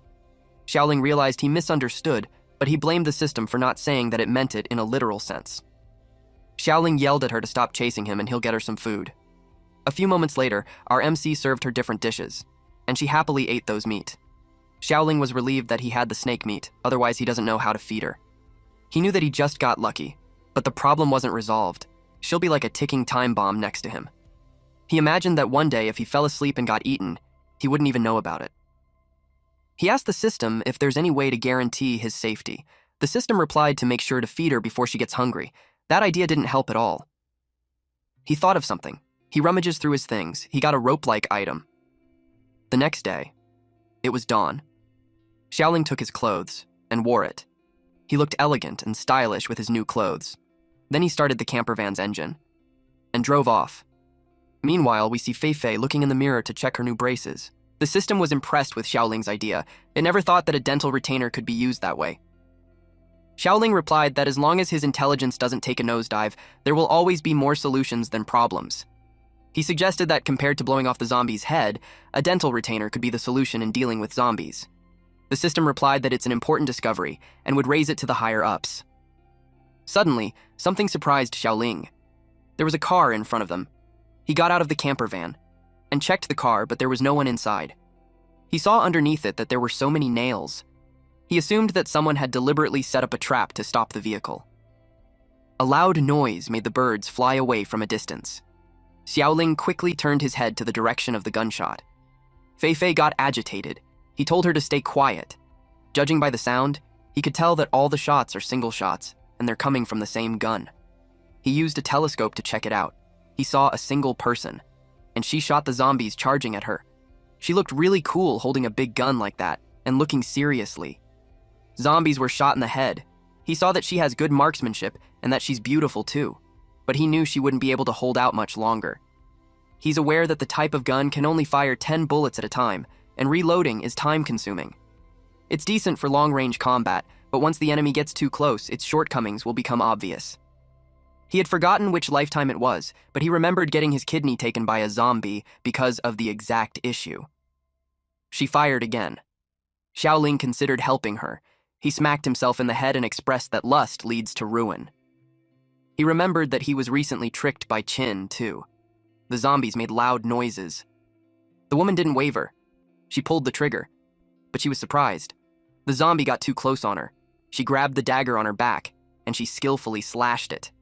Xiaoling was amazed that he was skilled with melee weapons too. She moved swiftly. Her moves caught the zombie off guard. She slashed it again, and the zombies fell. It was really surprising. She looked in Xiaoling's direction. It made him wonder if she noticed him. She started walking. She walked towards the shallow river and started to undress. She removed her top. Xiaoling saw it all and had a nosebleed because of it. When he recovered his senses, he covered his eyes with a hand and told himself not to look because that would be improper. And he saw how ruthless the woman is when cutting down the zombies. If she mistook her for some perverted stalker, he'll be chopped into pieces. He told Fei that they will leave, but she's distracted by the butterfly. Her arm accidentally bumped him. It made him fall from the cliff. Then she set off to chase the butterfly. Xiaoling rolled down and crashed on the grass. He got angry at Fei, but he got distracted when he felt something in his head. When he saw that it was a panty, his nose bled. Then he saw the woman's clothes in front of him. The exact thing he's afraid of actually happened. He decided to run quickly before the woman came, but it was too late. A blade had been pointed at his neck. He turned pale, and he didn't dare to move. He asked her to spare him. The woman was surprised to learn that he wasn't a zombie. Xiaoling raises his hands in surrender and insists that he's human. He told her that she can check if she wants to, but when he raised his hand, he was holding the panty. Of course, the woman saw it and was creeped out. He immediately threw it away and explained that he didn't see anything and he was just passing by. Her cheeks were flustered, and through her gritted teeth, she replied that when a man says he didn't see anything, it means that he saw something. She took out her dagger and told him to die. He called for Fei to save him. Fei jumped in their direction and kicked the woman. The attack was blocked using her arm. She didn't expect reinforcements. She kept slashing at Fei. She noticed how agile she was, and that it made her curious about her background. She tries to slash her again. Then she stepped in to evade Fei's attack. Xiaoling, who watched them, had a nosebleed. The woman saw it and threatened that if he keeps staring, she'll gouge his eyes out. Xiaoling realized how brutal the girl's fight could be. Because of that, he knew to keep his distance. He told Fei that he'll just wait for her in the car, then he sped off. Fei watched the woman's body, and it made her drool. She jumped at the woman. The woman couldn't believe her. She called her vulgar. A bullet was on its way to them. They both stepped back to evade it. A group of men with weird styles appeared. The shirtless man with nipple tape commented that Gu Yue, the great beauty, was amazing since she faced a zombie and came out unscathed. The woman asked Hao Jian what he's doing there. The woman realized why the road was tampered. It was this man who did that. She also knew that he deliberately led the zombies there. Jian admitted that he did it because she rejected him. He told her that had she listened to him back then and handed over the base for him to manage, he would have kept her by his side and they would have enjoyed life together. But since he refused to appreciate his kindness, she shouldn't blame him for being ruthless. He told his men to attack her. She was caught off guard. She still skillfully evaded the bullets. They kept firing. She ducked to the bushes to evade the bullets. A woman from Jian's team reported that she escaped. Jian wasn't worried though because he knew there was no road over there so she couldn't escape. Then Jian thought that dying like that was too easy for her. So he ordered them to capture her alive. Unexpectedly, one of his men encountered another woman, Fei Fei. They were confused because she didn't even run. They could tell that she doesn't seem very smart. She was just looking around, so it made them wonder if she's out of her mind. They asked Jian if they should capture her too. Jian replied that since there are many men in the group, it's natural that they would share the blessing. So once he's done having fun with her, he'll reward them with her. That motivated those men to go after Fei Fei. They surrounded her and got a closer look at her. They liked her for her innocent look. They told her not to be afraid since they will take good care of her. She grabbed one of their arms and twisted it effortlessly. The man's arm got detached from the body, which made him scream out loud. It angered the other two men, so they got ready to fire at her. The camper van was driven speedily, and it bumps into those men. Xiaoling cursed at them for daring to touch Fei Fei. Fei Fei was pleased to see him. She jumped on its roof. Xiaoling asked her if she's okay. She hung upside down and showed him the arm that she got. Xiaoling was disturbed by it and told her to throw it away quickly. Meanwhile, in the forest, Yue ran as fast as she could until she reaches the end of the cliff. She was at a dead end. Jian and two of his lackeys caught up to her. She fought them with her dagger, but her opponent tripped her, so she fell on the ground and the gun was pointed at her head. Jian commented that women are so useless. He said that Yue hesitated just because of a mere piece of cover. Yue yelled that he's despicable. Jian replied that it's nothing new. He grabbed her hair and told her that what he hates the most is her holier-than-thou, untouchable attitude. He had this creepy smile on his face when he told her that he will show her what true despicability looks like. He needed enough money first, then he planned to tie her to the front of the car and drive her to the base. This is so people could see how sexy the goddess is. She cursed at him. Suddenly, the camper van appeared on their side. Fei Fei jumped out of it and landed on Jian. This shocked Yue. The impact was powerful. Jian got terrified and puzzled where she came from.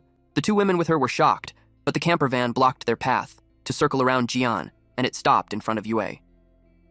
The door opened. Xiaoling told her to get in the car. She simply agreed.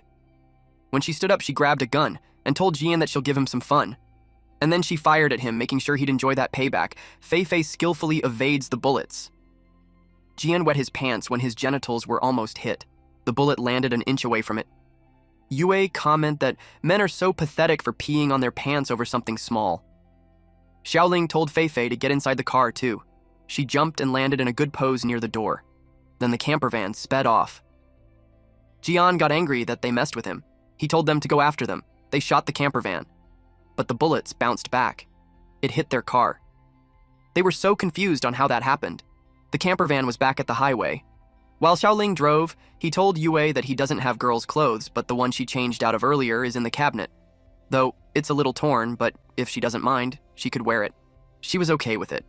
She took it out of the cabinet and saw that it was really torn. She ripped a part of it, then wore it. She looked good in a crop top with a plunging neckline and denim shorts. Xiaoling was surprised to see her wearing it that way. He knew that with her great body and skimpy clothing, she'd attract trouble. She thanked him for the clothes. Unexpectedly, she pointed a knife at his neck and ordered him to pull over. She noticed that Fei Fei doesn't care about Xiaoling because she's distracted with some piece of cloth. So she told Xiaoling that if he wanted to scream, he could, but her knife would be faster than him. He turned pale. Deep inside, he wondered if there's no one in the apocalypse who hasn't lost their morals and humanity. He told the system to kick her out of the car. The system replied that he can't do that because he invited her to the car. The security system recognized her as a VIP customer, and tools don't harm VIPs. Frustration washed over his face as he complained about that messed up rule. He said it out loud that it made Yue ask him who he was talking to. He replied that there's no one and encouraged her to calm down, and he'd do anything she says. The car kept going. Xiaoling vowed to himself not to stick his nose in other people's business again. She sat on the passenger seat, still holding the knife against his neck, and asked him why he saved her. He asked if she'd let him go if he answers that it's because he's a good person. She replied that in the apocalypse, the do-gooders should be killed first. He took back what he said. Then he explained that he's an apocalypse chef and she seemed strong, and it looked like she had a lot of crystal cores, so he wanted her to be his customer. She was puzzled by what she heard, but it eventually made sense when she saw the back of the car looked like a kitchen with complete utensils. She shared that the cook of their base died last month from eating poisonous mushrooms. So, if what he said was true, she'd consider taking in both him and the girl. Xiaoling realized that she has a base. Immediately, he asked her how many people were in the base. He wondered if it was 100. She laughed at him and replied that their steel factory is the biggest base within 100 miles, so there are at least 300 people. He was pleased to hear that. He didn't expect to find 100 customers that fast. Even if only a third give positive reviews, he'd still be able to complete the mission with no problem. It led him to think that being a good person paid off, but she was still suspicious. She considered that it was just his cover, and it could be that he just stole the car. Suddenly, her stomach growled. It embarrassed her. Then, she told him that if he cooks first and it tasted good, she'd believe him. Deep inside, he's fascinated how she's obviously hungry, but still wants to save face. Xiaoling was motivated to show what he got. Yu sat on the dining table. Xiaoling checked the menu. And since he's developing a new dish, it means that nothing on the current menu can be used. He saw on the menu the takoyaki and egg waffles, which he had already cooked. He's facing a dilemma because he's just an ordinary college student, and he only knows how to make a few dishes, and he wasn't a genius in the field. He saw something on his peripherals. When he saw the mutant snake, he immediately grabbed the knife, but it was just Feifei wearing the snake head. He was dumbfounded. He recalled that Feifei's pants were recently torn, so he just grabbed a piece of cloth to wrap around her, but it turns out it was the snake's skin. He apologized for forgetting about her, and told her that there's a needle and a thread in the drawer, so he'll fix her clothes for her right away. After a while, Yue had become impatient since it took him a long time to serve food to a hungry customer like her. It confirmed her suspicion that he was a fraud. He walked around. At this time, Xiaoling was sewing. He finally finished sewing the boots. It should be fine for her to wear it now. Feifei tried it by kicking several times and it was fine. Yue commented that she didn't expect that he could sew. He replied that it was a piece of cake, since his parents were always busy working when he was a kid, so he was raised by his great-grandmother in the countryside, and he learned just by watching her. He shared that if his grandmother was alive, she would be over 100 by now, and with her strength, any zombie that ran into her would have been in big trouble. Yue replied that people always say that kids raised by elders are blessed. Learning that he got so many people who cared about him made her kind of jealous. He replied that every time he got into trouble, he was whipped with bamboo shoots as punishment. He asked her if she wanted that as a blessing. She shared that she and her brother were orphans and they grew up in an orphanage and had never seen their parents' faces. So, if she could have that kind of love she'd want it in a heartbeat. That caught him off guard and made him sad too. But she's done with the sob stories and wanted her food already. Xiaoling got annoyed because she's the one that started the conversation, but he saw that she's just putting up a front, and tears were pooling at the side of her eyes. As his way of showing comfort, he covered her with the snakeskin. It was because she's barely dressed and just came out of a river, which means that she's going to catch a cold. He had decided on what to cook for her. Later on, he served the dish. She asked him if it was porridge, but it didn't really look like it. He told her that it's not porridge because it was a snake stew. That made her pale. Then she thought of what it is. She asked if it was mutant snake meat. She's worried because that was infected and might not be edible. He assured her that as long as the infected parts are removed, mutant snake meat can be eaten. She doubted if it was really safe to eat, but Xiaoling taunted her by asking if she's scared. He took the bowl back and told her that he had proven his skills, but she's too chicken to eat it. Then he called Feifei since it was time to eat. Feifei came running to him while drooling. Yue snatched the bowl back while yelling at him that she's not scared. He tasted it cautiously. Then she proceeded to slurp it. Before she ate it earlier, she gave herself a pep talk that it was just a mutated snake and she's not afraid of it when it's alive, so there was no reason for her to be scared of it now that it was dead. She doesn't want people to look down on her, so she still ate it. And, to her surprise, the texture was smooth like jelly. It was soft and slippery, savory with a hint of sweetness, and just a light bite, and it bursts in her mouth and her tongue wrapped in silky texture. She compared the sensation of it to bathing in milk. It was pure bliss. Then she noticed that there was something underneath. She could feel it was full of vibrant life, constantly stimulating her body. It was like the water she's bathing on was heating up. And an egg cracked, and several mini mermen that looked like Xiaoling appeared. It made her blush. They clung onto her skin. She could feel them sticking to her. The strange sensation was tingly, stinging, and burning. She could feel her pores being opened. She couldn't take it anymore, so she stood up. Her fantasy was done. But it left her breathless.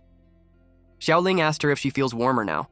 She noticed that the cold sensation she had earlier was completely gone, and even though she broke a sweat, she didn't feel tired. Instead, she feels that she's full of energy. She couldn't believe that it was snake meat. He told her that snake meat is actually known to be nourishing, and it boosts blood and energy, strengthens muscles and bones, and it also dispels wind and cold, and restores stamina. But the snake meat stew was just a secondary ingredient. The real magic lies in the seasoning. He let Fei Fei sniff it, and it made her teary eyes. He revealed that it was ginger and ground pepper. Yue seemed confused. He shared that whenever he caught a cold as a kid, his great-grandma would force him to drink a bowl of spicy soup made with pepper, and it always worked better than medicine. So, pepper was the key. Deep inside, Yue was thinking that it was unexpected how the kid knows a lot. He asked her if she now believes him that he's a cook. He gave her the tablet and told her that if she's satisfied, he should give him a good review. The options are from 1 star to 5 stars. She tapped on the screen and gave him the 5 stars. She recognized his skills but warned him that becoming the base's chef wouldn't be easy. He had to cook for hundreds of people, so simply knowing how to make food wasn't enough. She tells him that he passed the first test, and whether they will hire him or not will depend on further evaluation back at the base. Xiaoling realized that getting a job as a chef is like landing an offer from a big tech company. He just gave out a free meal and still got more assessments in return. He sees them as being worse than a capitalist, but he endured it for the mission. The camper van made its way to the base. She told him that it was just up ahead. He saw the tall walls. She told him that it used to be the largest steel factory in the city. The walls are made of cement and reinforced steel, and with great terrain, it was easy to defend and hard to attack. The survivors wandered a long time before settling down on that place. It was no wonder that others wanted to take it from her. It was an ideal shelter. Remembering Jian made her annoyed. She narrated that she only let him stay because she pitied him when he was cornered with zombies and had nowhere to go, but turns out he was such a piece of trash. Not only did he harass her, he constantly spread rumors that she liked him. He even let his buddies in from the outside, trying to take over the base, but luckily, the patrol caught them in time. She really regretted kicking him out because she knew she should have killed him. But she learned her lesson. So, she warned Xiaoling that if he ever dared to act like him. Xiaoling cuts her off mid-sentence and tells her that he would rather like a zombie instead. The car arrived at the entrance. The women guarding the gate pointed the gun at the car and told them to stop. They asked who they were. Yue showed herself through the window with her arms up. They were happy to see her and immediately ordered to open the door. The camper van drove inside. Yue came out of the car, then the women rushed to her. They asked why she changed cars because they weren't able to recognize her at first, and they also asked what happened to her clothes. They pointed a gun at Xiaoling and asked if he had done that to her. He yelled at them not to mess around and shared that if it weren't for him, she wouldn't even have that piece of clothing. Yue covered his mouth and told him to shut up.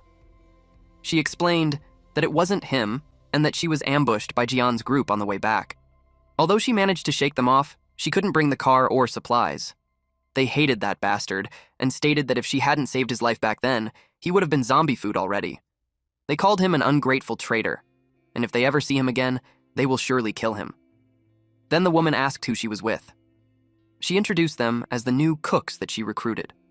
They were eating biscuits every day, and she felt bad for making everyone suffer. She promised to improve their meals and have something hot. She remembered that they had caught a wild boar before, but ever since the last cook died, no one knew how to prepare it, so it was just sitting in storage. She looked for old Liu so he could bring out the meat. She instructed Xiaoling to cook a few hearty dishes so they could see what he's capable of. He complained that she's already making him work without even letting him have a sip of water. She called him ruthless. The women informed Yue that old Liu was called by Brother Cheng. She asked if it was Gu Cheng. Meanwhile, inside a building, someone threw food away. The rich-looking pretty woman complained about that piece of meat that stinks. She refused to eat it. The guy approached her and told her not to be mad. He assured not to give her something like that anymore. Some men got mad at old Liu because Brother Cheng instructed him to bring the most nutritious food, and they gave him garbage. He replied that it wasn't garbage, but boar meat, and it was actually very nutritious. Cheng thinks he was deceived, though. He stormed off to go find some good food himself. Liu called out to him and told him not to make things hard for him. He informed him that the warehouse is a restricted area in the base, and without Yue's permission, no one else can just go in. Some men yelled at him for saying that Cheng was Yue's sister, so he should be allowed to go inside. They think Liu was just the key holder and he didn't have real authority. Cheng stated that his words were also his sister's words, so he should let him in or he'll regret it. Someone arrived and asked him what he's doing. It was Yue with the two women, and Xiaoling and Feifei were far behind them. Cheng saw his sister. He's happy that she's back. Yue was stern, though, and she pointed out that he hadn't answered her. She knew that they should be scavenging for supplies, and yet he's back at the base. She also asked why he's trying to access the warehouse. He lied that something unexpected happened, so he came back early. Then he shared that he told Liu to open the warehouse to get food, and he tried to feed him garbage. He claims that he doesn't respect her at all. Liu tried to explain that it wasn't true. Yue showed her hand to make him stop. She saw the meat on the ground, and with a stern gaze, she told Cheng to pick it up. Cheng was confused. She told him again to pick it up. She stated that 3 people got hurt capturing the wild boar, and the most seriously injured still can't get out of bed. So every grain of food, every drop of water in the base, was bought with blood and lives. She asked him who gave him the right to waste it. The 2 men with him felt ashamed. Cheng was speechless. Xiaoling had observed that when Yue gets serious, she really has the presence of a leader. It was so different from how she looked when she was streaking before. Then he noticed that her little brother was far different from her. Hong admits that it was her fault. She told Yue not to blame Cheng and the others. Yue glared at her, which scared her, so she hid behind Cheng and cried. Yue asked who she was. She called Cheng for help, so he covered for her, saying that she's timid, so Yue better not scare her. Deep inside, Yue was puzzled because she had done nothing. She asked him if that girl was the emergency that made them come back early. He explained that her name is Yin Hong, and they found her while they were scavenging for supplies. He found her hiding alone in an already empty supermarket surrounded by zombies outside. And by the time they rescued her, she hadn't eaten in days. He finds her so pitiful, so he couldn't just leave her, so he brought her back. That struck Xiaoling. He saw it as a good chance because she will most likely give good reviews without much difficulty.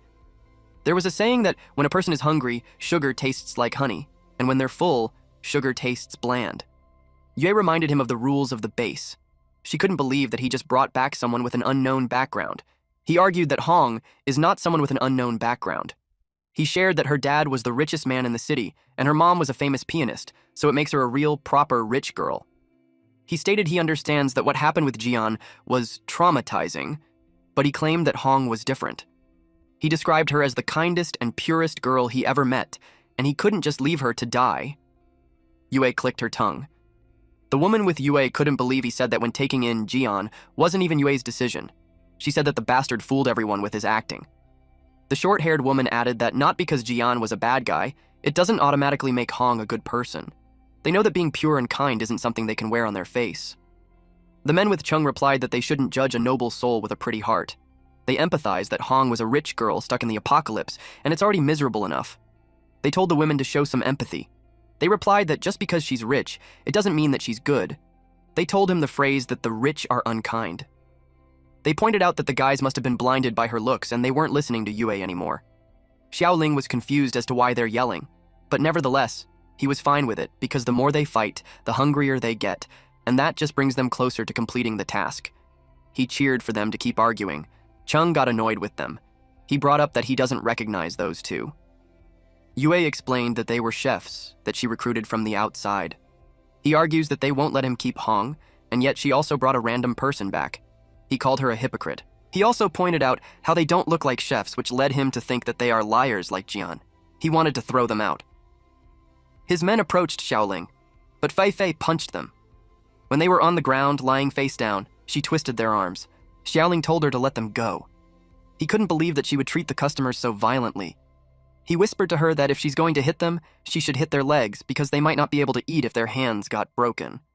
After that, Xiaoling apologized that his staff was short-tempered. As compensation, they will get a free side dish on the house, and he encouraged them to leave a 5-star review. Those men thought he was crazy to ask that after beating them up. Hong noticed something. Chung pulled out a gun. He claimed that since they fought back, they are clearly up to no good. Yue told him to stop it, but he still fired the gun. The bullet went straight to Xiaoling. Everyone was surprised. Xiaoling fell and laid there on the ground. Fei Fei turned pale. When she saw him in that state, it made her lose control. In a blink of an eye, she was gone. Then she appeared near Chung and kicked his hand. Chung was caught off guard. She grabbed him and hit him left and right. Chung begged her to stop hitting. Fei Fei opened her mouth wide, then bit him. Chung was surprised. He told the women if they're blind. He's already getting beaten up and they just stood there. He ordered them to kill her, but the women didn't pay attention to him. They just stared at him. Hong asked Chung's friends to help him, but they refused since they knew they're no match for her. Hong called them useless. Fei Fei continued biting him. Chung asked for his sister's help since he's being bitten to death. But his sister walked out on him. He begged her not to leave. She crouched down beside Xiaoling. When she saw him, his eyes were open, so she tries to close it. She apologized to him. Had she known that this would happen, she wouldn't have brought him back. She didn't think it would get him killed. He laid there with his eyes closed. Then suddenly, he opened his eyes, and then he rose. Yue was so surprised. He stretched his neck nonchalantly, while all the people around him were shocked. Fei Fei was happy to see him. She ran towards him and hugged him. He called him a silly girl and told her that her boss wasn't easy to kill. Then he glared at Chung. Chung wondered how he's still alive. Xiaoling grabbed him. He raised his fist angrily at this bastard who just opened fire without warning. If he hadn't reacted quickly, his handsome face would have been ruined a minute ago. Chung pulled the trigger. Xiaoling asked the system to use the show-off skill card. Super speed boost was activated. He saw the bullet coming towards him and evaded it. He was amused with the sensation of having that kind of extreme agility. He stated that it was like everything around him was in slow motion. He can clearly predict everyone's next move, like an Olympic champion racing against elderly. He felt good showing off. But the system spoiled the fun when it reminded him that the show-off skill card had used up 3.38 seconds, and the remaining time was 2 minutes and 56.62 seconds. He couldn't believe that they were counting down to decimals. He called it stingier than death. Yue asked him if he's really okay. He replied that his body was fine, but his spirit took a serious hit. He stated that he hasn't gotten paid yet, and he already took a metal peanut to the face. It makes him want to reconsider staying there. Chung insists that they couldn't let him stay. He yelled that they are suspicious people. He was certain that he shot him, so he's puzzled as to why he's fine. Then he called Fei Fei weird too. Because she has a face as pale as a corpse and she doesn't talk, plus she bites. These led him to conclude that those two are not normal. Yue thought of something. Xiaoling anticipated what she would say. The two women also had something in mind.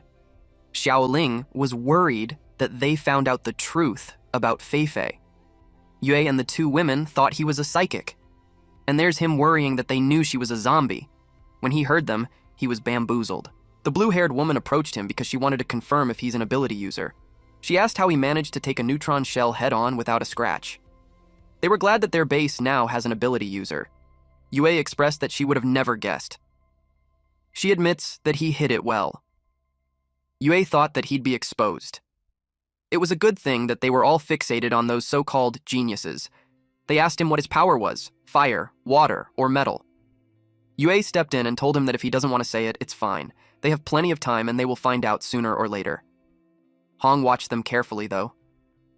Chung couldn't believe that he's an ability user, especially when he knew he was a cook.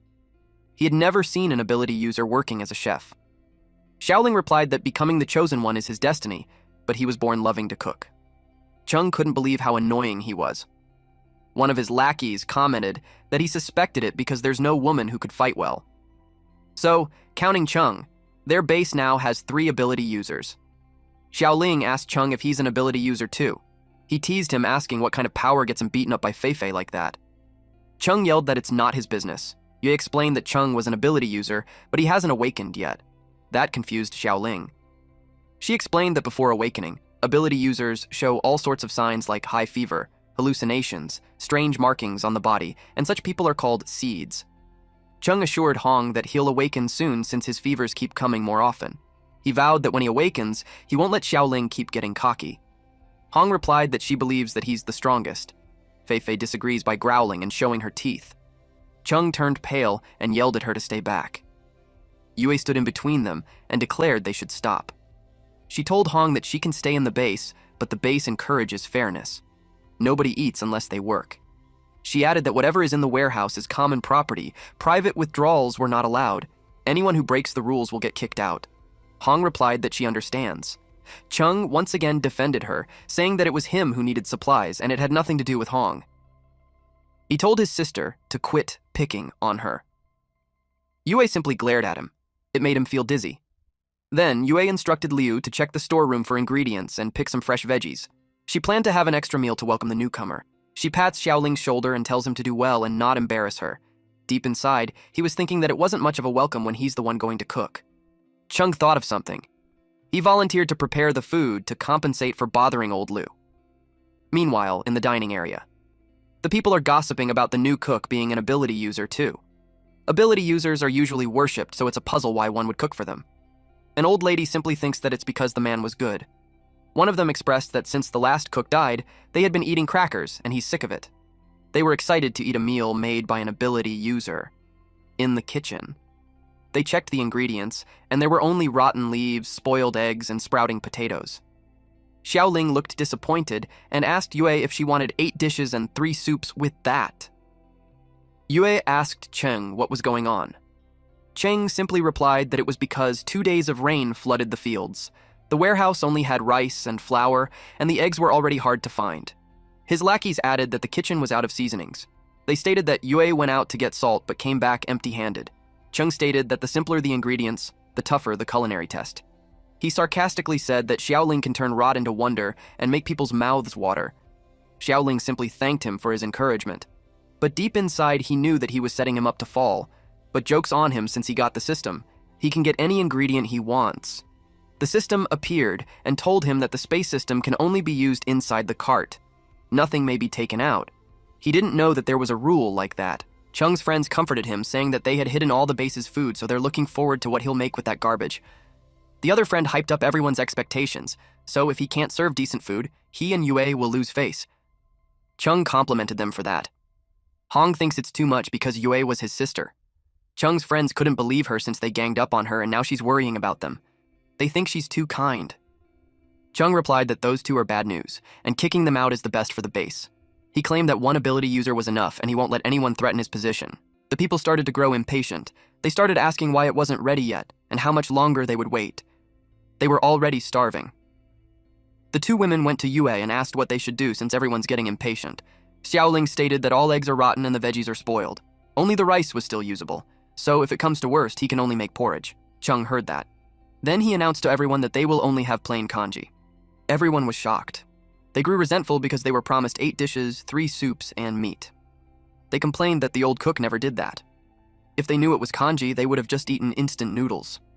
Cheng's lackeys added fuel to the fire by saying that the ability user that Yue worked so hard to bring back saved the good stuff for himself. They made up a story that kanji should be enough, because if they demand more, the cook will get mad and leave for another base. They realized that the reason why an ability user became a cook is to hoard food. They argued that the base is equal for everyone, so he shouldn't get special treatment and withhold rations. Because of that, they don't want to keep someone like that. They suggested letting him go elsewhere. Xiaoling was quiet while Fei gritted her teeth in anger. In his head, Chung really knew how to make him the villain. Chung also wanted to see how he'll stay now, after stirring anger the moment he arrived. Yue called everyone's attention. She revealed to them that it was her fault because she ran into trouble on the road and couldn't bring back the supplies, so the chef had nothing to work with. She promised to find ingredients soon, so as not to disappoint them next time.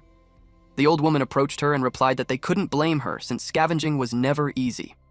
She told her that coming back safe is what matters the most. The others agreed that without her, the base wouldn't exist and anyone who complains was ungrateful. They added that compared to survivors out there living day to day, being able to drink plain kanji, every meal was already a blessing. They knew not to complain further. Yue was touched and thanked them all for understanding. Hong saw how the moment Yue spoke, everyone changed their tone. It was obvious that she was held in high regard. That made Chung feel bitter. He didn't expect that his sister would take the blame for him. Hong subtly observed his reaction. It made her smirk. The old woman talked to Xiaoling and told her that since her teeth were sore, plain kanji was best for her. The others told him that they didn't know the situation, but he could just ignore their words. A woman offered pickled veggies to add for more flavor. Xiaoling had observed how Yue was young and yet so respected. She knew she'll be remarkable someday. With a remarkable base that huge and her leadership, they should be popular. And yet, it was a puzzle to him how he had never heard of someone like her before. One of Yue's girls yelled that none of it was Xiaoling's fault nor Yue's. She claimed that if the pork in the storage hadn't been ruined, they wouldn't be stuck with kanji. They wanted to know what happened to the wild boar, especially the ones who worked hard to catch it. Yue pointed at Hong, then told them to ask her instead. Yue revealed that she threw the meat thinking it was dirty. They recognized that she was the girl that Chung brought back. They asked her why she would waste food. Again, Chung defended her, saying that she didn't mean it. He made the excuse that she grew up on delicacies and had never seen stuff like that, so it would be natural that she can't stomach it. Chung's friends told them that they were so petty. Yue's friend accepted that they were petty, and those men were being generous, but by the rules of the base, wasting food means losing one's share. And she suggested that since they were so generous, they would dock it from their rations.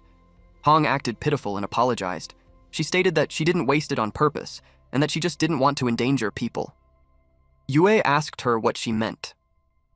Suddenly, someone entered, and they brought a crate. It was the meat.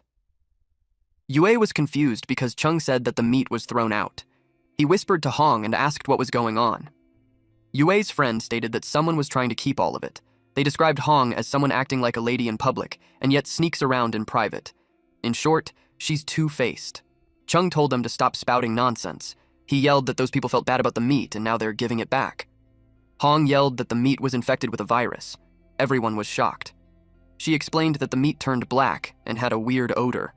She knew that it was the rot stench from zombies. She narrated that she had Chung and Bei to stash it so no one would eat it by mistake, and then she planned to burn it later. They agreed with her because the color seemed like it was not fresh. The ones who caught it argued that it still doesn't prove that it's a zombie virus. Some suggested that it was spoiled from bad storage. They looked at old Liu and he replied that it wasn't his fault because the meat looked like that when the cook handed it to him. Hong replied that if it were storage rot, they would see the mod, but the surface was dry and smooth, and there was no decay. Someone commented that the skin was shriveled like a zombie hide. They wondered if the board was a mutant. Chung's friends stated that it was a good thing that Hong spotted it, otherwise, had it been served that day, the whole base might have been infected. They think she's their savior. They thanked her, and it made her blush. She replied that there was no need for that because she just wanted everyone to be safe. Chung stated that now the truth was cleared, Yue and everyone should apologize to her. Yue was shocked. It was like Chung was saying that she didn't expect the meat and dragged the virus back. Chung told her what had happened. Then he added that he understands that she wants praise and admiration, but risking lives just to look impressive was too much. They couldn't believe that he said that to her. Yue's friends knew she wasn't that type of person. Yue reminded him that they're siblings and he knew what she was like. She asked him if he really thinks that she would do that. Chung fell silent. Hong told him to forget it since she knew that Yue didn't mean any harm. She added that scavenging was hard and a slip-up can happen. He replied that she's too generous. That is why people bully her. Yue's friends wondered what she's playing at. The way she said, it was basically admitting that it was Yue's fault. People started gossiping. They got worried since people are starting to believe them. The old woman replied that it's good that no one ate the meat. They were all disturbed when Xiaoling took a sniff at the meat. He grabbed it and everyone panicked. They told him to put it down because it has a virus. He took a piece and ate it while saying that it's a smell he recognized. Everyone was shocked by what he did. He stated that he now has ingredients. He ordered Fei Fei to haul it inside the kitchen. Fei Fei grabbed the crate and ran inside.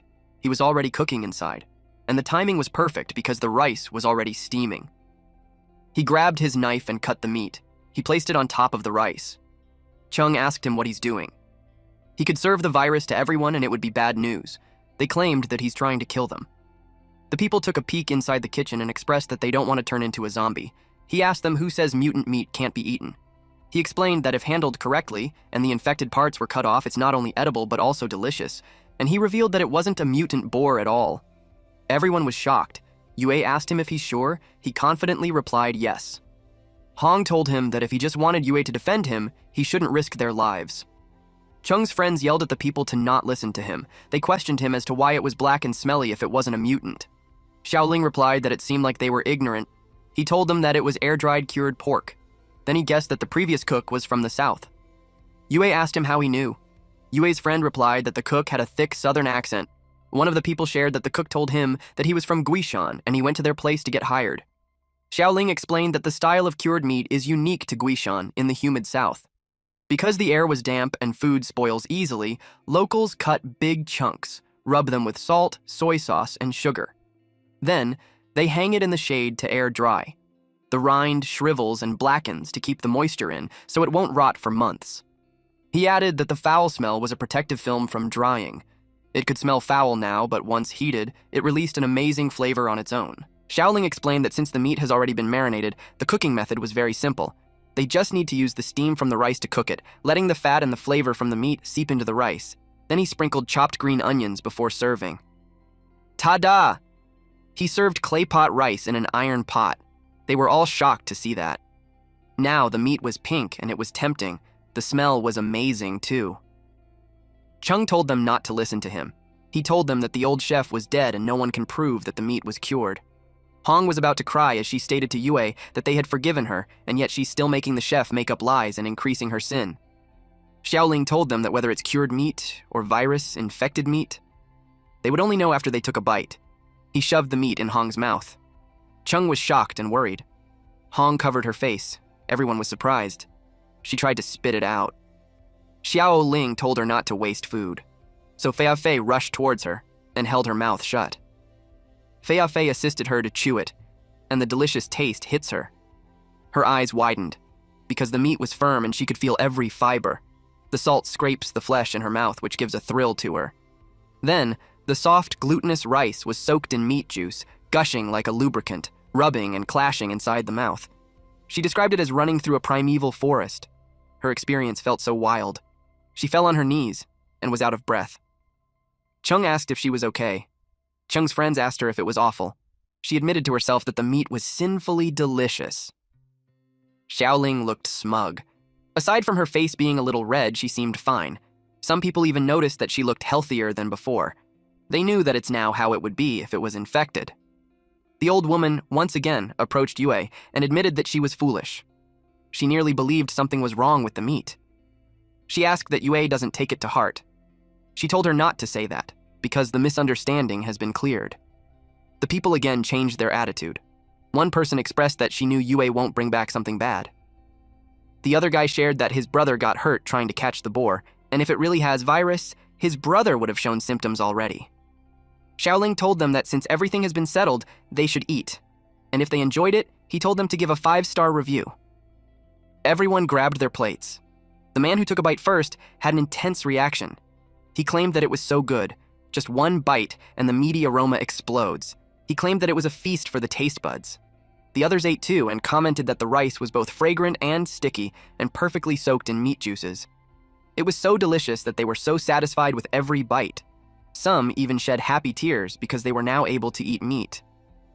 Yue's friend questioned what kind of rich young lady doesn't even recognize cured meat. She was suspicious that she was just faking being a billionaire. The people sided with them.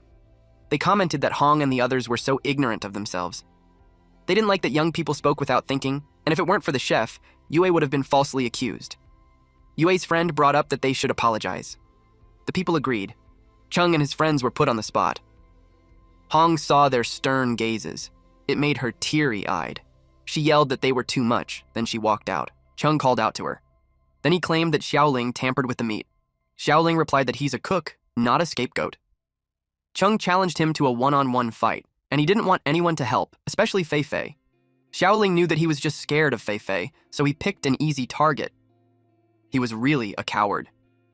The system congratulated him because he obtained a rare ingredient and unlocked a new skill, culinary massage. He didn't know that there was such a thing. He had no idea what culinary massage was. Unexpectedly, someone grabbed his arm. Chung's friends held him down while commenting that him being a superpowered guy seemed like a bluff. They dared him that if he's really strong, he shouldn't hide behind a woman. They wanted to see what he got without any help. They yelled at Chung to beat him up. Xiaoling replied that they agreed that no one would help, and yet, he's breaking the code. Chung replied that no one needs a code when dealing with a fraud. He grabbed a knife and charged at Xiaoling while telling him to die. Yue told her to stop. Her friends warned Xiaoling to watch out. Fei was ready to attack, but Xiaoling told her not to move, so she froze in place instead. Xiaoling declared that he won't hold back. It was the perfect time to test his skills. He jumped up high and broke free from Chung's friend's grasp. Then he used his technique, culinary massage. He hit Cheng on the chest, leg, and arm. Cheng was in pain. Then, Xiaoling kicked him flying to the opposite side of the room. It made Cheng angrier. He was confused on what's happening. His body won't move. He couldn't control his legs and arms. He yelled for his sister to help him. Yue got worried. She crouched down and asked if he's okay. He told her that he couldn't feel anything. He's worried that he's going to die. She told him that he's not dying. It was just because his body took a massive shock and his muscles were temporarily paralyzed, but it should wear off in a bit. Xiaoling had an eureka moment. When chefs prepare meat, they often tenderize it with a mallet to completely break the fibers and nerves. Meat treated that way becomes more tender and flavorful, so it was commonly called massage meat. Now he knew that it was the meaning of the culinary massage. Chung's friends realized that he's actually strong. They are more scared of him now instead of Fei. Xiaoling looked at them and told them that it's their turn. They yelled that they were wrong and ran away. Yue approached Xiaoling and apologized on behalf of Chung. She asked him to let it go for her sake. Xiaoling replied that he doesn't care as long as he doesn't mess with him again. They placed Chung on a stretcher and carried him out. But even in this condition, Chung was still resentful toward Xiaoling, and he vowed to take his revenge. Xiaoling reviewed his tablet while people were eating. He was happy with the positive reviews he gained. His bar kept increasing. He was amazed that with just one meal, he got 30 positive reviews. At that rate, he should be able to complete the task soon. Surprisingly, the bar changed. It suddenly shrunk. His soul almost left his body. The system told him not to panic. The system had found that someone gave a 0-point negative review, and according to the rules of the system, if the host receives a negative review, it cancels out half of the day's positive reviews. If he accumulates 3 negative reviews, the system will punish him by resetting his points to 0. He was surprised to hear that. He thinks that it was such a brutal role. He realized that if someone leaves a malicious review, he would never complete the task. He yelled, "Who was it?" At nighttime, someone gave him a negative review. It was this bitch, Hong. And she kept doing it. She was angry since she was the one who always toyed with men, not the other way around. She remembered the taste of what she had eaten. Just thinking about it makes her body go weak. She was infuriated. Someone crawled towards her and called her master. These were 2 men. They were Cheng's friends, and they acted like dogs wanting to be pets. She noticed them and told them that she only likes obedient little doggies, and only by doing their job well could they earn affection. She emits some aura through her eyes, and those waves engulfed their heads, and they acted like dogs with their tongues out. Hong smirked. She took her feet out of the shoes and fed her feet to those men. They happily licked her feet. She commented that men are just creatures who think with the wrong head. She expects that Xiaoling wouldn't be so different. Since he ruined her good time, she vowed to make him pay. The next day, Xiaoling went fishing. Something was caught on his bait, so he pulled the fishing rod and revealed the fish. It was huge. He started thinking if he should braise it or steam it. The fish had sharp teeth, and it chased after him. He realized that it was a mutant fish. It was fast. Xiaoling complained about what kind of apocalypse that is. He questioned how anyone would survive. He could understand mutation, but when it turns to a cross-species, it was too much. He hurried to his camper van and grabbed the door, but it won't open. Our MC then panikedly yelled for Fei's name to open it. The system suddenly appeared. The system informed him that he had received 3 negative reviews. His points were reset, and his host qualification has been revoked. The punishment for him is termination. And just like that, the camper van vanished. He pointed at the sky and yelled, "Jerk! That was too much!" The fish had bumped into him, and his face was slapped by its tail. He couldn't breathe because it was too heavy. Suddenly, he jerked his eyes open. The dream scared him to death. He saw Fei sleeping peacefully on top of his chest. He immediately jumped out of bed. He scolded her since he had told her several times already that her bed was downstairs. He threatened to take her snacks if she didn't follow. He heard a noise outside. He was surprised that there's already someone that early. He opened his window to check, and he saw someone loading up the car. Yue's friend placed a bag in the trunk, while Yue prepares her gun. He was puzzled on what's happening. He came out and greeted them. They warmly greeted him too. Yue noticed his dark circles. She asked if he didn't sleep well. He had nightmares all night, that's why he had that. He asked them if they're heading out. Yue stated that Hong said her father stored a lot of food supplies at the foot of Wanda Mountain. There were even daily necessities, food, and even weapons, so they were going to drive there to retrieve them. Hong uttered that supplies are more valuable than lives in the apocalypse. Chung commented that she's so kind to share them with everyone. She narrated that at the beginning of the apocalypse, her dad stockpiled supplies all over the place, but sadly, he never got to use them. Then she admitted that because of her mistake yesterday, the base nearly lost some important food, so she wanted to offer those supplies as compensation to make up for it. Chung's friends told her that it wasn't her fault. They defended that it's not like she did that on purpose. They reasoned that cured meat wasn't common in the north, so no one else recognized it either. Yue's friends commented that Hong hasn't even shed tears yet, and everyone was already showing concern. They commented that some dogs can't stop eating poop. Xiaoling asked about Wanda Mountain, because as far as he knew, the place used to be a summer resort.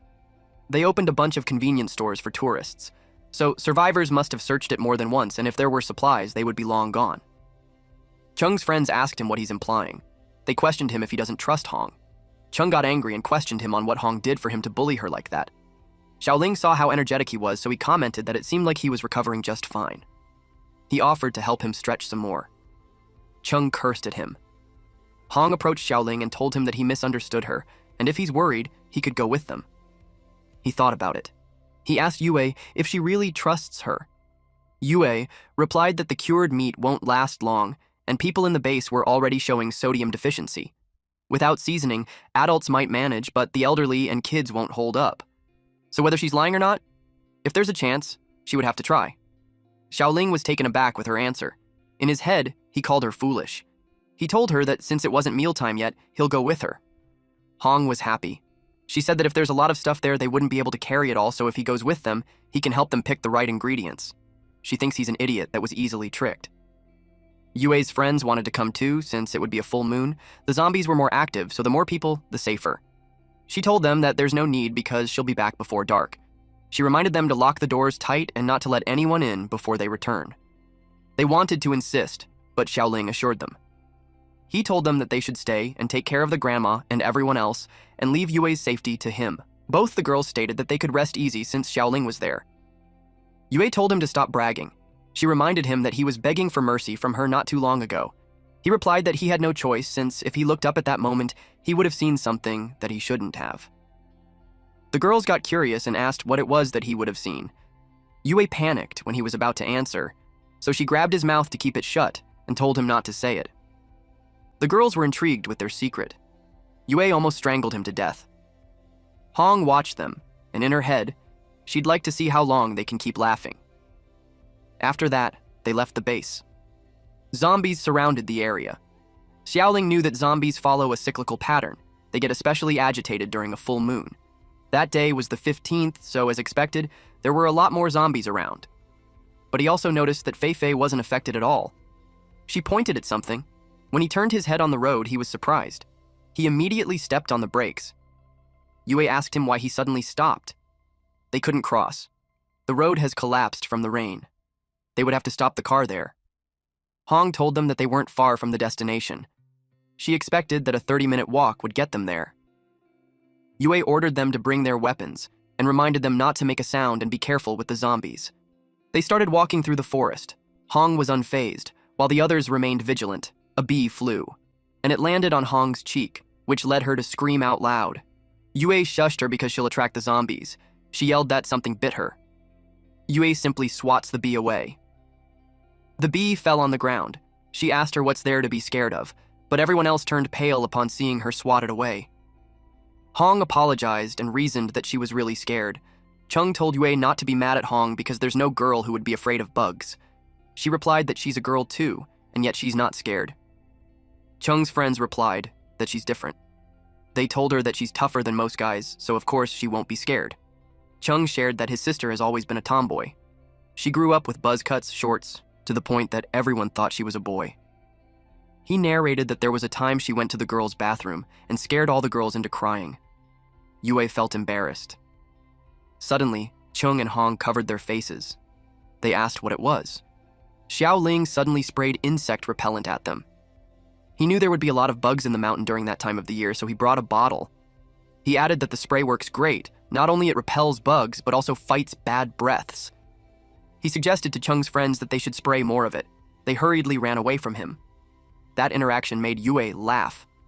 Suddenly, Xiaoling noticed that something was missing. He looked around and asked where Feifei was. They heard a rustling sound. It was Feifei, and she's holding a beehive. They noticed it and they all got terrified. At this point, they knew they messed up. Feifei happily held the beehive. She looked at it carefully, and her eyes sparkled while she drooled. They wondered what she's trying to do. They couldn't believe that she's trying to eat it. She was about to chomp on it. When they yelled for someone to stop her, Xiaoling yelled at her to stop. But she already bit on it. Then it was followed by a loud scream. Later on, they arrived at the entrance of the tunnel. Yue asked Hong if it was the place that she mentioned. Hong replied yes. She explained that the tunnel collapsed halfway through the construction and has been abandoned for years. Her father used to say that the more dangerous a place is, the safer it actually is because no one would ever dare to enter the place, let alone think that there might be supplies hidden inside. Her cheek hurt. Apparently, she got stung there. Chung's friends were all swollen and they blamed Feifei. They would like to beat her up if they were only stronger than her. Yue told them that they would go in, but Xiaoling told her to wait. Chung asked him why. He replied that it's pitch black inside and they don't know what's in there, so rushing like that was too reckless. She threw something inside, and it lit up a portion of the area. They heard a noise. Chung told them to be careful because something was coming out. They prepared themselves. Flying creatures came out. It was moths. Feifei got scared and ran away. She hid in the bushes. Xiaoling asked them what was there to be scared of. He pulled Feifei out, but she held onto the trunk of the tree and whimpered. Hong liked what she's seeing though, because even if Feifei seemed crazy, she's a strong fighter. If they lose her, it will be easier to deal with the other two. She told Xiaoling that Feifei must have been traumatized by the bees earlier, so she suggested not forcing her to go inside. Yue looked at the sky and saw that it was getting late. She told them that they can't waste any more time since zombies can get aggressive at night. Xiaoling saw that Feifei was still scared, so he agreed on leaving her. He told her not to run off and just stay there and wait for them to come back. They left. She was still whimpering behind the bushes. Meanwhile, Xiaoling illuminated the place using the flashlight. It was empty. They kept going. He didn't expect it to be that deep. Yue asked how long further till they reached the supplies. Hong replied that they're almost there. Xiaoling was on guard. There was nothing but darkness in front of them, until he saw someone there. Yue immediately raised her gun and asked if it was a zombie. It was Jian and his team. He greeted Yue. The woman from Jian's team brought out her gun. Yue was surprised to see him. He asked them what they're doing there. Chung's friend raised his gun behind Yue and hit her with it. She fell on the ground, then someone kicked her gun away from her. Chung's friends, Nan and Bei, held her down. She asked them what they were doing. They yelled at Xiaoling not to move. Yue panicked upon realizing that it was a sneak attack, and she let her guard down. Hong stated that Xiaoling is an ability user while Yue was just an ordinary person, and if he doesn't want her to get hurt, he should not make any move. Yue saw that Chung was part of it too. Xiaoling was starting to get annoyed at Hong. He threatened her to let her go, but he got distracted when he heard a noise coming from above. Suddenly, a cage had fallen, trapping him inside. Chung asked him what he's going to do. He told him that the cage was rigged with high-powered explosives, and one press of the remote and it would explode. He's certain that Xiaoling wouldn't survive a blast. Xiaoling saw the explosives near him. Jian remembered that he was the one who rammed into him with the car. He didn't expect to catch him too soon. Jian praised Chung and commented that he chose a perfect partner. Chung replied that it was all thanks to Hong's brilliant idea. Too bad for Xiaoling, the system can't be accessed because of the signal blocker. If only he had access to it, he'd make the bomb explode, break free from the cage, then beat them up. He cursed internally. Yue asked Chung if he's crazy to listen to that bastard. Chung replied that he wasn't crazy, but he was sick of her. She couldn't believe what she heard. Chung replied that back in the orphanage, she always fought with other kids so she wouldn't get bullied. Even though she gave him the food that she stole, they called her Big Sis and mocked him as a coward. Even after the world ended, everyone at the base listened to her and no one ever noticed him. He felt invisible. He screamed how much he hated her. He claimed that he was the one with supernatural potential, so he should be the one people respect and admire, but as long as she's around, he knew he'll always live in her shadow. Yue was hurt by his words. Tears pooled in her eyes. She replied that they didn't have parents growing up, and she always treated him as her most important family member. She just wanted to protect him and keep him safe, so she never thought that he would grow to hate her that much. Xiaoling called him an ungrateful little leech because he lived off his sister, and now he's acting like the victim. Chung yelled at him to shut the hell up. He expressed that he was disgusted by him. Xiaoling simply teased him by saying that he really had some loose screws. Chung added that Yue would rather go out and find some random ability user than wait for him to awaken. Hong was amused that he's in despair. He claimed that she doesn't deserve to be his sister, then he pulled the gun. Jian expressed that even if Yue doesn't see his potential, he believes in him. He promised to let him take over the steel plant and officially become the boss once they have returned. He added that with his men and weapons, and Chung holding the fort with his powers, they will be able to build the strongest base in the apocalypse. Chung thanked him. Yue was shocked to hear that they're bringing them into the steel plant. Yue argues that bringing them back was like inviting a wolf into the house. He'll get everyone killed. Jian slapped her while telling her that he hasn't even settled the score from last time. He asked her how it felt to be stabbed in the back by her own brother. He lectured her that a woman should act like a woman. Daring to ride over a man's head, she really doesn't know her place. Hong glared at her. Yue looked spiteful. Jian stated that making a stubborn woman like her cry and beg under him felt amazing. Hong told him to wait. She gave Bei a chance since he's Chung's friend. She told Yue that she knew there's a lockbox in the steel plant that she always kept hidden. She wanted her to hand it over in exchange for her telling Jian to spare her. She also promised that she won't harm anyone in the steel plant either. Yue tries to remember about it. Then she remembered that they found a lockbox when they first arrived at the plant. But someone noticed the lock has a special mechanism, and if they fail to unlock it 3 times, it explodes. She thought it was dangerous, so she threw it outside. Now she knew what she was after. Yue told her that she doesn't trust her anymore. Hong grits her teeth. Chung told her not to bother with her anymore because if they took over the steel plant, everything inside will be theirs, and it will only be a matter of time before they find the lockbox. Deep inside, Hong thought of him as an idiot.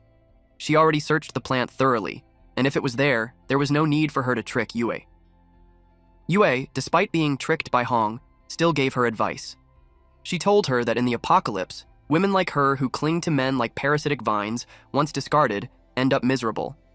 She questioned if men who can betray their own sister were really worth trusting. Hong was taken aback. Chung insists that his feelings for Hong were real. He warned her not to plant distrust among them. Yue watched her expression. She whispered in Yue's ear that she's not a parasitic vine. She added that men are just tools for her, and the one who's truly pitiful was her. Because, on the outside, she's tough, but she's actually soft-hearted. She gave everything for her brother and her base, but she can't see their selfishness and greed. And just a hint of dissatisfaction and they'll turn on her, treating her like the enemy. Hong also knew she liked Xiaoling. Yue blushed. Hong told her that with just a snap of her finger, Xiaoling would kneel at her feet. She told her that everything she cares about, everything she loves, will all end up hers. Yue refused to believe it. She thought that not everyone would betray their conscience for personal gain. Hong suggested that they make a bet. If she loses, she would hand over the lockbox. Chung looked worried as he asked her what she's trying to do. Xiaoling was confused when Hong stopped in front of him. She told him that the meat he cooked before was unforgettable, and she hoped that she could taste it again. Xiaoling was surprised, since he thought she didn't like it. She asked him how that was possible. Then she told him that if he's willing to leave Yue and join them, she will let him stay in the base as their chef. She activated her powers and made Xiaoling's eye glow in pink. He was silent. Hong knew that even ability users show weakness in desperate times. And the moment their will cracks, her mental powers can take over. She wants him to be her prisoner. Unexpectedly, Xiaoling told her to stop lying. She was taken aback while Yue seemed pleased. He told her that he knew she was the one leaving a bad review last time. He found the evaluation sheet right outside her door. Hong was surprised that he resisted her control. She thought he was an idiot, But surprisingly, his will was unbelievably strong. Chung yelled that they couldn't let him live. He insists that the man must die that day. He reasoned that they don't know yet what his ability was, so if they let him stay, he'll be a huge threat. But deep inside, he doesn't want there to be another ability user in the base except for him. He tapped the gun in Yue's head, and he looked away for a second. Yue grabbed the arms of Chung's friends and threw them on the ground. Chung was shocked, even more when Yue charges at him using her head. He dropped the remote. Hong ordered them not to let Yue get to the remote. Yue and Chung raised to get it. When she saw Chung would get to it first, she elbowed his jaw. Then she reached for the remote. She rolled and eventually got it. Chung tried to stand up, but Yue stepped on him. She grabbed the dagger. She warned everyone to drop their gun, otherwise she'll kill him. Xiaoling praised her great work. He smirked with confidence. Bloodline suppression never lied, and he knew it gave him the upper hand. This fight was already decided. He could win it in his sleep. Chung yelled that she couldn't kill him because she's his brother. She called him an ungrateful snake and declared that from then on she's no longer his sister. Chung sought help from Hong and Jian. Hong was annoyed with him since he's ruining everything. Jian wasn't threatened, though. He pointed out that he's her brother and not his, so she could kill him as she pleased. Chung felt betrayed. In Yue's head, he called him a despicable bastard. Something moved very fast, and it wrapped Jian's female teammate in spiderweb and pulled her away. Xiaoling asked what was wrong. It also caught Hong's attention. Yue seemed to notice it too. Jian asked what that was. They heard a loud sound. Everyone watched and anticipated the direction of the sound. Someone asked if it was a zombie, but it sounded huge for a zombie. Jian replied that he doesn't care what it was. He could just blast it away. He opened fire. His men did the same. They concentrated on firing despite not knowing what it was. It continued, and nothing happened. The area was filled with dark smoke. The sound was gone, so they thought that it was already dead. The creature moved quickly through the dark smoke and slashed Jian's friends one by one. They bled and died. It was caused by a large spider, and it looked terrifying. They were all alarmed upon seeing that mutated spider. They were so scared, they couldn't fathom that a mutant spider could really grow that big. Xiaoling yelled at them that it wasn't just an ordinary mutated creature. He knew it was a predator. Unlike typical mutants, predators don't just eat humans, they also hunt zombies and other mutants. They absorb their power to grow stronger. In his past lives, predators didn't appear that early. He wondered why it happened this early on. He wondered if it was a chain reaction from binding the system. It ate the woman that it took earlier. She weakly sought help. But the spider bit on her powerfully and made her blood splattered all over. The blood splashed to the living. It terrified them. Jian told them to run. Chung was alarmed. He glanced at his sister. Then he pushed her while yelling at her to die. She rolled away and landed near the predator. She turned pale, and she just closed her eyes because she knew she couldn't escape. Xiaoling used his show-off card, and with his strength he grabbed the bars of the cage. Super strength was granted to him, and he broke the cage with his bare hands. He ran as fast as he could, then he grabbed Yue. Then he saw the others running away. The spider lets out its web and wrapped it one by one to the people who were running away. Then the spider pulled them. Meanwhile, Jian and Chung were close to the exit. They could already see the light from the end of the tunnel. But the spider web was thrown on their way, and it blocked the entrance. Jian knew they fucked up. They glanced behind them and saw that the monster was chasing them. Chung asked if there's another exit because they wouldn't be able to escape because of the blocked entrance. Hong pointed at a drainage that leads outside. But someone had to hold off the spider. No one was willing because that's technically suicide. Hong turned to Bei and Nan. They reasoned that they treated her well, so she shouldn't make them go. She replied, "Of course," then suggested that they were willing to give up their lives for her. Her powers were activated, and it affected those men. They stated that they will do anything for her, and they walked towards the spider. They faced it and raised their arms up. The spider released its web and dragged them away and ate them. Blood dripped from its mouth. Jean pulled open the drainage. They hurried and went. Chung saw something on the side. It was the explosives left behind during the tunnel construction. He stated that Yue was heartless and she shouldn't blame him for being ruthless. He fired at the explosives. He wanted those two to die with the monster. The explosives were lit up. The monster saw him. He entered the drainage and ran. The explosives were left lit. Then it exploded. It was a huge explosion, so loud that it spooked Fei outside. Then she realized something. She looked at the tunnel and saw it burning inside. It continued to emit black smoke. She frantically paced around. She wanted to go in, but she's scared that there were moths. She shook her head and remembered the fun times with Xiaoling. She liked it when he threw chips at her. She made up her mind, and she charges inside. The inside was burning. Xiaoling gained consciousness, but his head was buzzing. He wondered what happened. Then he realized he couldn't move his body. It was because he was stuck on the spider web. It was so sticky. But just a mere spider web won't stop him. He pulled his arms and removed his clothing. He was able to break free. He noticed how there's so many spider webs there. He saw one person wrapped in a web. He assumed that it was Jian's subordinates that were taken away earlier. They were wrapped like a mummy. He assumed that the mutated beast sees those people as reserve food, but the spiderwebs cushioned the explosion's impact. Then he saw Yue. He immediately ran to her to ask if she's okay, but she was unconscious. There was something burning near them. The fire was starting to get thin. If that continues, the tunnel will soon run out of oxygen, so they must quickly get out. He grabbed the dagger and slashed away, but it couldn't cut through the web. It was so tough. Then he saw something, and it gave him an idea. He sticks the explosives on the web, and he and Yue hid behind a boulder. Then he pressed the button, which caused the explosive to explode. Then it burned the spider webs. His plan was a success. It opened a path, but he heard a sound. The cocoons were shattering. It revealed the humans inside, and they fell. One by one, they fell on the ground. Those people stood up. They had weird purple blobs on their body. They staggered as they walked. Xiaoling wondered if they were truly alive. But he knew that they must have been infected by the virus through the cocoons, so they turned into zombies, and they started attacking. Xiaoling got out behind the boulder and faced them.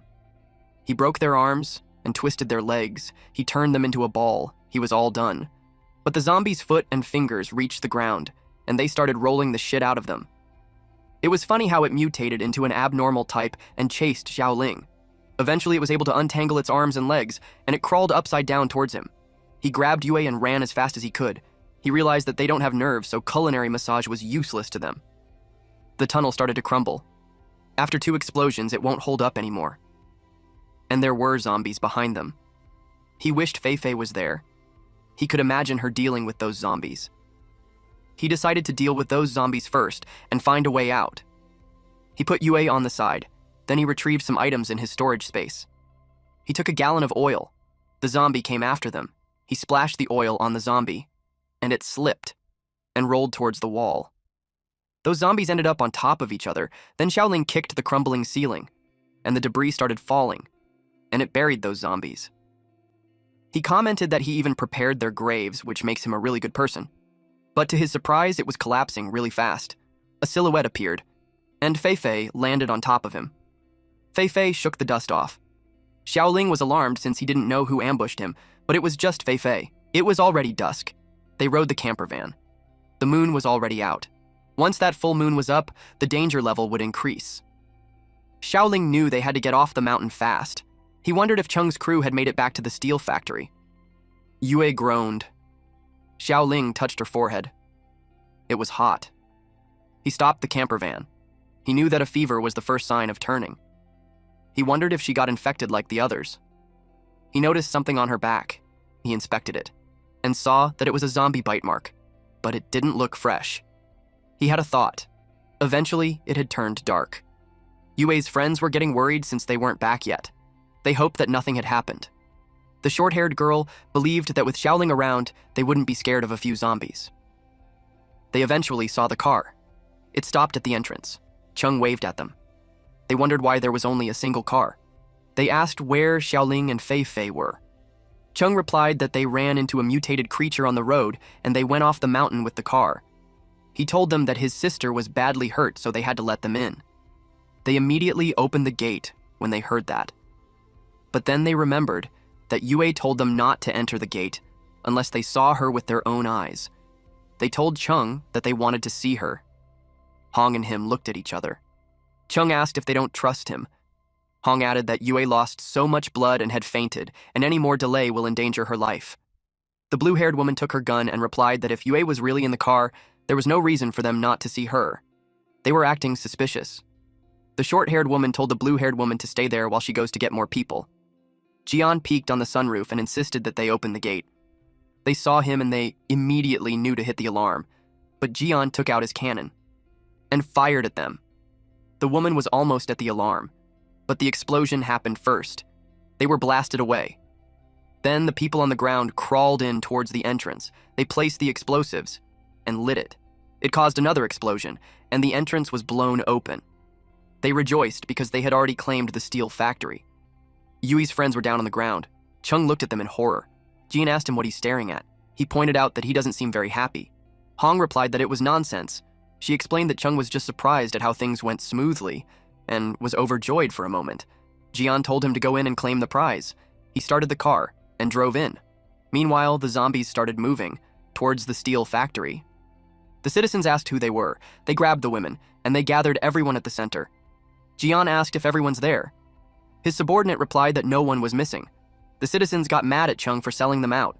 They knew Yue won't let him get away when she comes back. Jian asked them if they still think Yue would come back. They asked what he meant. They realized that Chung conspired with others and harmed his own sister. They questioned his humanity. That man was kicked down to the ground by Jian's subordinates.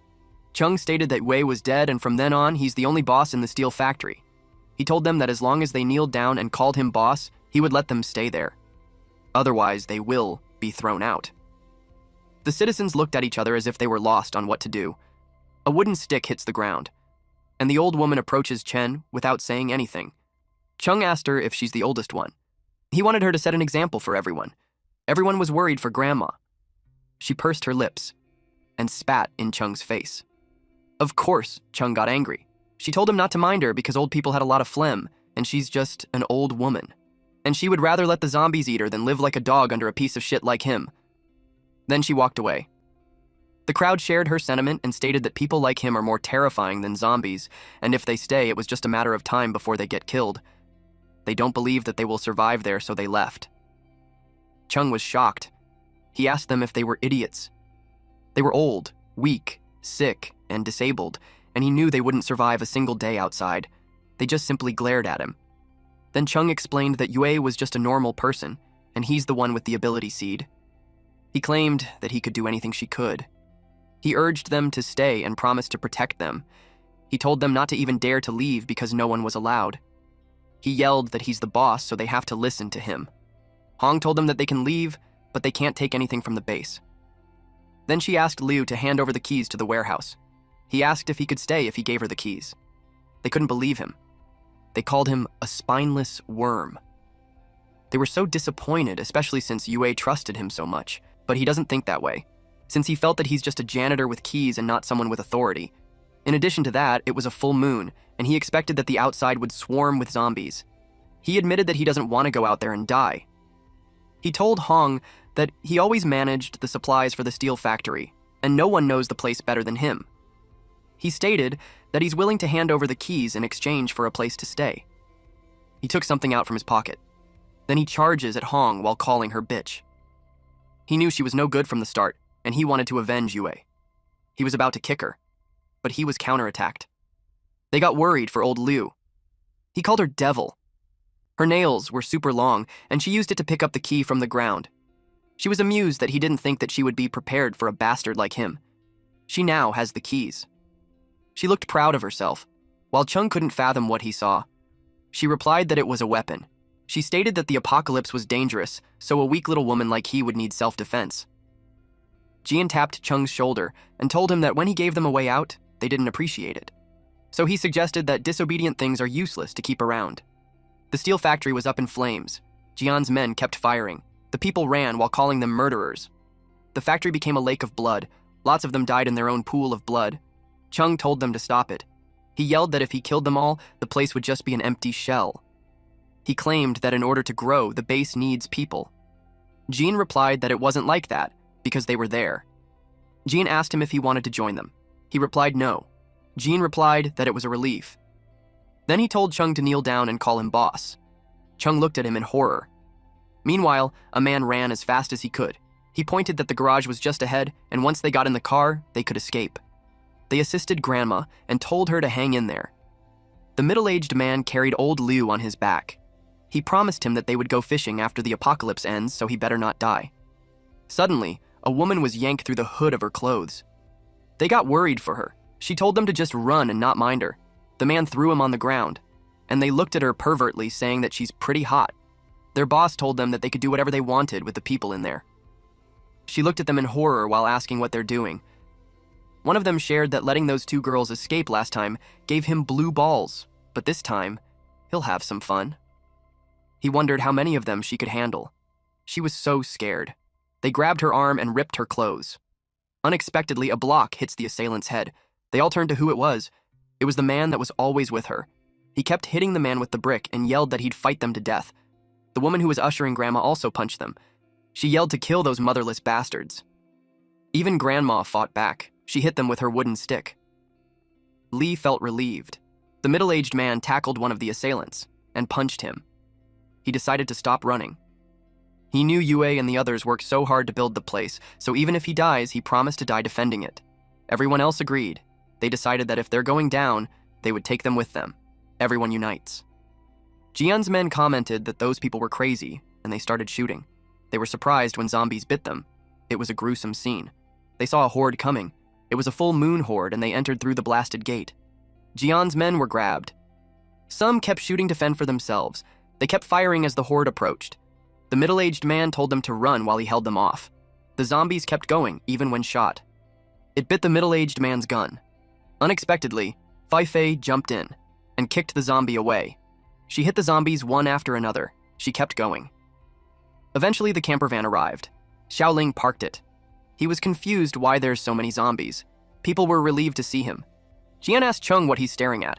He told him to hurry up since his patience was running thin. Chung argued that it wasn't what they agreed on. He told him that he was the one who brought him in and he's the ability's seed. Jian kicked his shin, which made him fall to his knees. Then Jian stated that an unawakened ability seed is the same as a useless piece of shit. He told him that he talked about it all day, and yet he still hid behind a woman. Then he stated that Xiaoling was right about him, that he's just a parasite living off his sister, and he actually thought he was hot shit. He added that he's not a fool like Yue, so if he wanted to roll with him, he'd have to know who his daddy was. Jian was stepping on Chung's head, while Chung couldn't believe what was happening. He thought that if he's still someone's subordinate, then there was no point in betraying Yue and the base. He cursed in his head.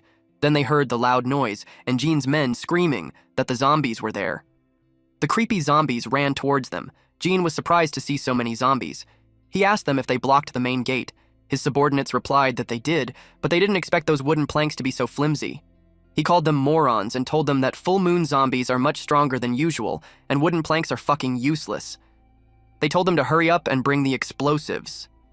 Suddenly, something moved at the speed of light, and those men were slashed. Yan was surprised. He was hit on the chest, too. A silhouette of a woman appeared behind him. He coughed while bleeding so badly. It was Hong. She slashed them using her long fingernails. He asked her why. Then she stated that he just said it. There can only be one boss, and she just helped him understand his place. He called her bitch. Chung was so proud of her, but deep inside she thought of him as another moron. He kicked Jian while calling him a backstabbing dog. He asked him who's his daddy now. He told her that it's too dangerous, so they better hide. And after the horde subsides, they will recruit people again, and then the entire steel factory will be theirs. But then, she crushed his arm and tossed him on the ground. She asked him if he really thought she liked him. She told him that he's just like Jian, and both of them were just tools for her. She didn't expect him to be so useless to mess up a base that was already in her hand, but she had no choice but to handle the rest herself. She told him to show his remaining value by holding off those zombies for her. Then he watched her run away. He asked why. He was infuriated that she left him too. He questioned what Yue had that he didn't. He felt bad that everyone looked down on him. A zombie then bit Jian's subordinate, and more zombies charged in. Jian watched it happen. He called Chung to save him. He told him that he had tons of explosives outside, and as long as he gets him out of there, he will recognize him as the boss, and he will give him all the explosives too. Chung was quiet, though. He glanced at him. Then he approached him. He wanted assurance that he wouldn't lie to him again. Jian promised that he wouldn't, and that as long as they both survive, he will acknowledge him as his daddy and follow every command. Chung smirked and told him that he'll give him a chance. He grabbed him on his neck and lifted him in the air. Jian cursed at him. Chung reminded him that he just said that he was his only daddy. He tightened his grip and asked where the explosives were, but Jian refused to tell him unless he took him with him. He tightened the grip even more. Then he released flames on his fingers. Jian complained that it was so hot. He was on fire. He yelled at him to let him go. Chung was surprised to see his fire-type ability. He rejoiced that he finally awakened. Jian promised to tell him everything if he lets him go. Chung told him that he doesn't need him anymore and told him to die. He burned him. Jian's head was engulfed with flames. Then the fire spread all throughout his body. He was roasted to death. Chung threw him away. Then he sped off toward the zombies. He blasted them with fire. The zombies burned. The fire spread among the zombies. In an instant, they were gone. Chung walked away afterwards. He was happy to learn the powers of an ability user. He laughed out loud. He was so happy. Those people who looked down on him, Jian and Hong, he'll make sure they will regret it. Meanwhile, on the other side of the steel factory, Jian's men were busy loading up the truck. They didn't expect there to be so many supplies there. They felt so lucky. They moved faster because the zombies would arrive soon. They cursed at Jian for eating meat by himself and not even letting them have soup. They knew that if they kept following him, they would die soon enough. With all the stuff plus the dynamite, they had enough to start their own thing. A sound caught their attention. They saw a burnt body and was able to recognize that it was the boss. Chung threw it at them and he watched them from the roof. He told them that Jian was dead, and from then on, he was their boss. He told them that anyone who disobeys him would end up like that. Their eyes widened upon seeing him. Concurrently, Xiaoling got off the camper van. He invited everyone inside. They ran as fast as they could as the zombies chased them. Eventually, they got in and shut the door. The zombies approached the camper van, and they were blasted away, all of them, from all sides. Xiaoling knew they were screwed because if that continues, even 10 resurrections won't be enough. They were crowded inside the camper van. The woman screamed, asking who touched her butt. The middle-aged man behind her told her that she should lose weight because she's shoving her butt to him. They asked if people could get on the roof because they're packed inside. The grandma looked for her cane. Even Xiaoling was shoved to the window. They kept pushing to the point that he was thrown out. He fell on the ground. And when he raised his head, he was surrounded by a horde of zombies. They drooled upon seeing him. He ran for his life while complaining about his life. The system congratulated him for completing the hidden mission called Self-Sacrifice to Save Others. With that, he unlocked a new weapon. He was asked if he wanted to use it. He was glad to find out that there's something like that. He replied that he'd use it at once. Thank you all for watching. Please watch this next Giga Chad video, and I'll see you guys next time. Also, support the channel by joining the Summon Club membership. You can also support by just liking the video and being awesome.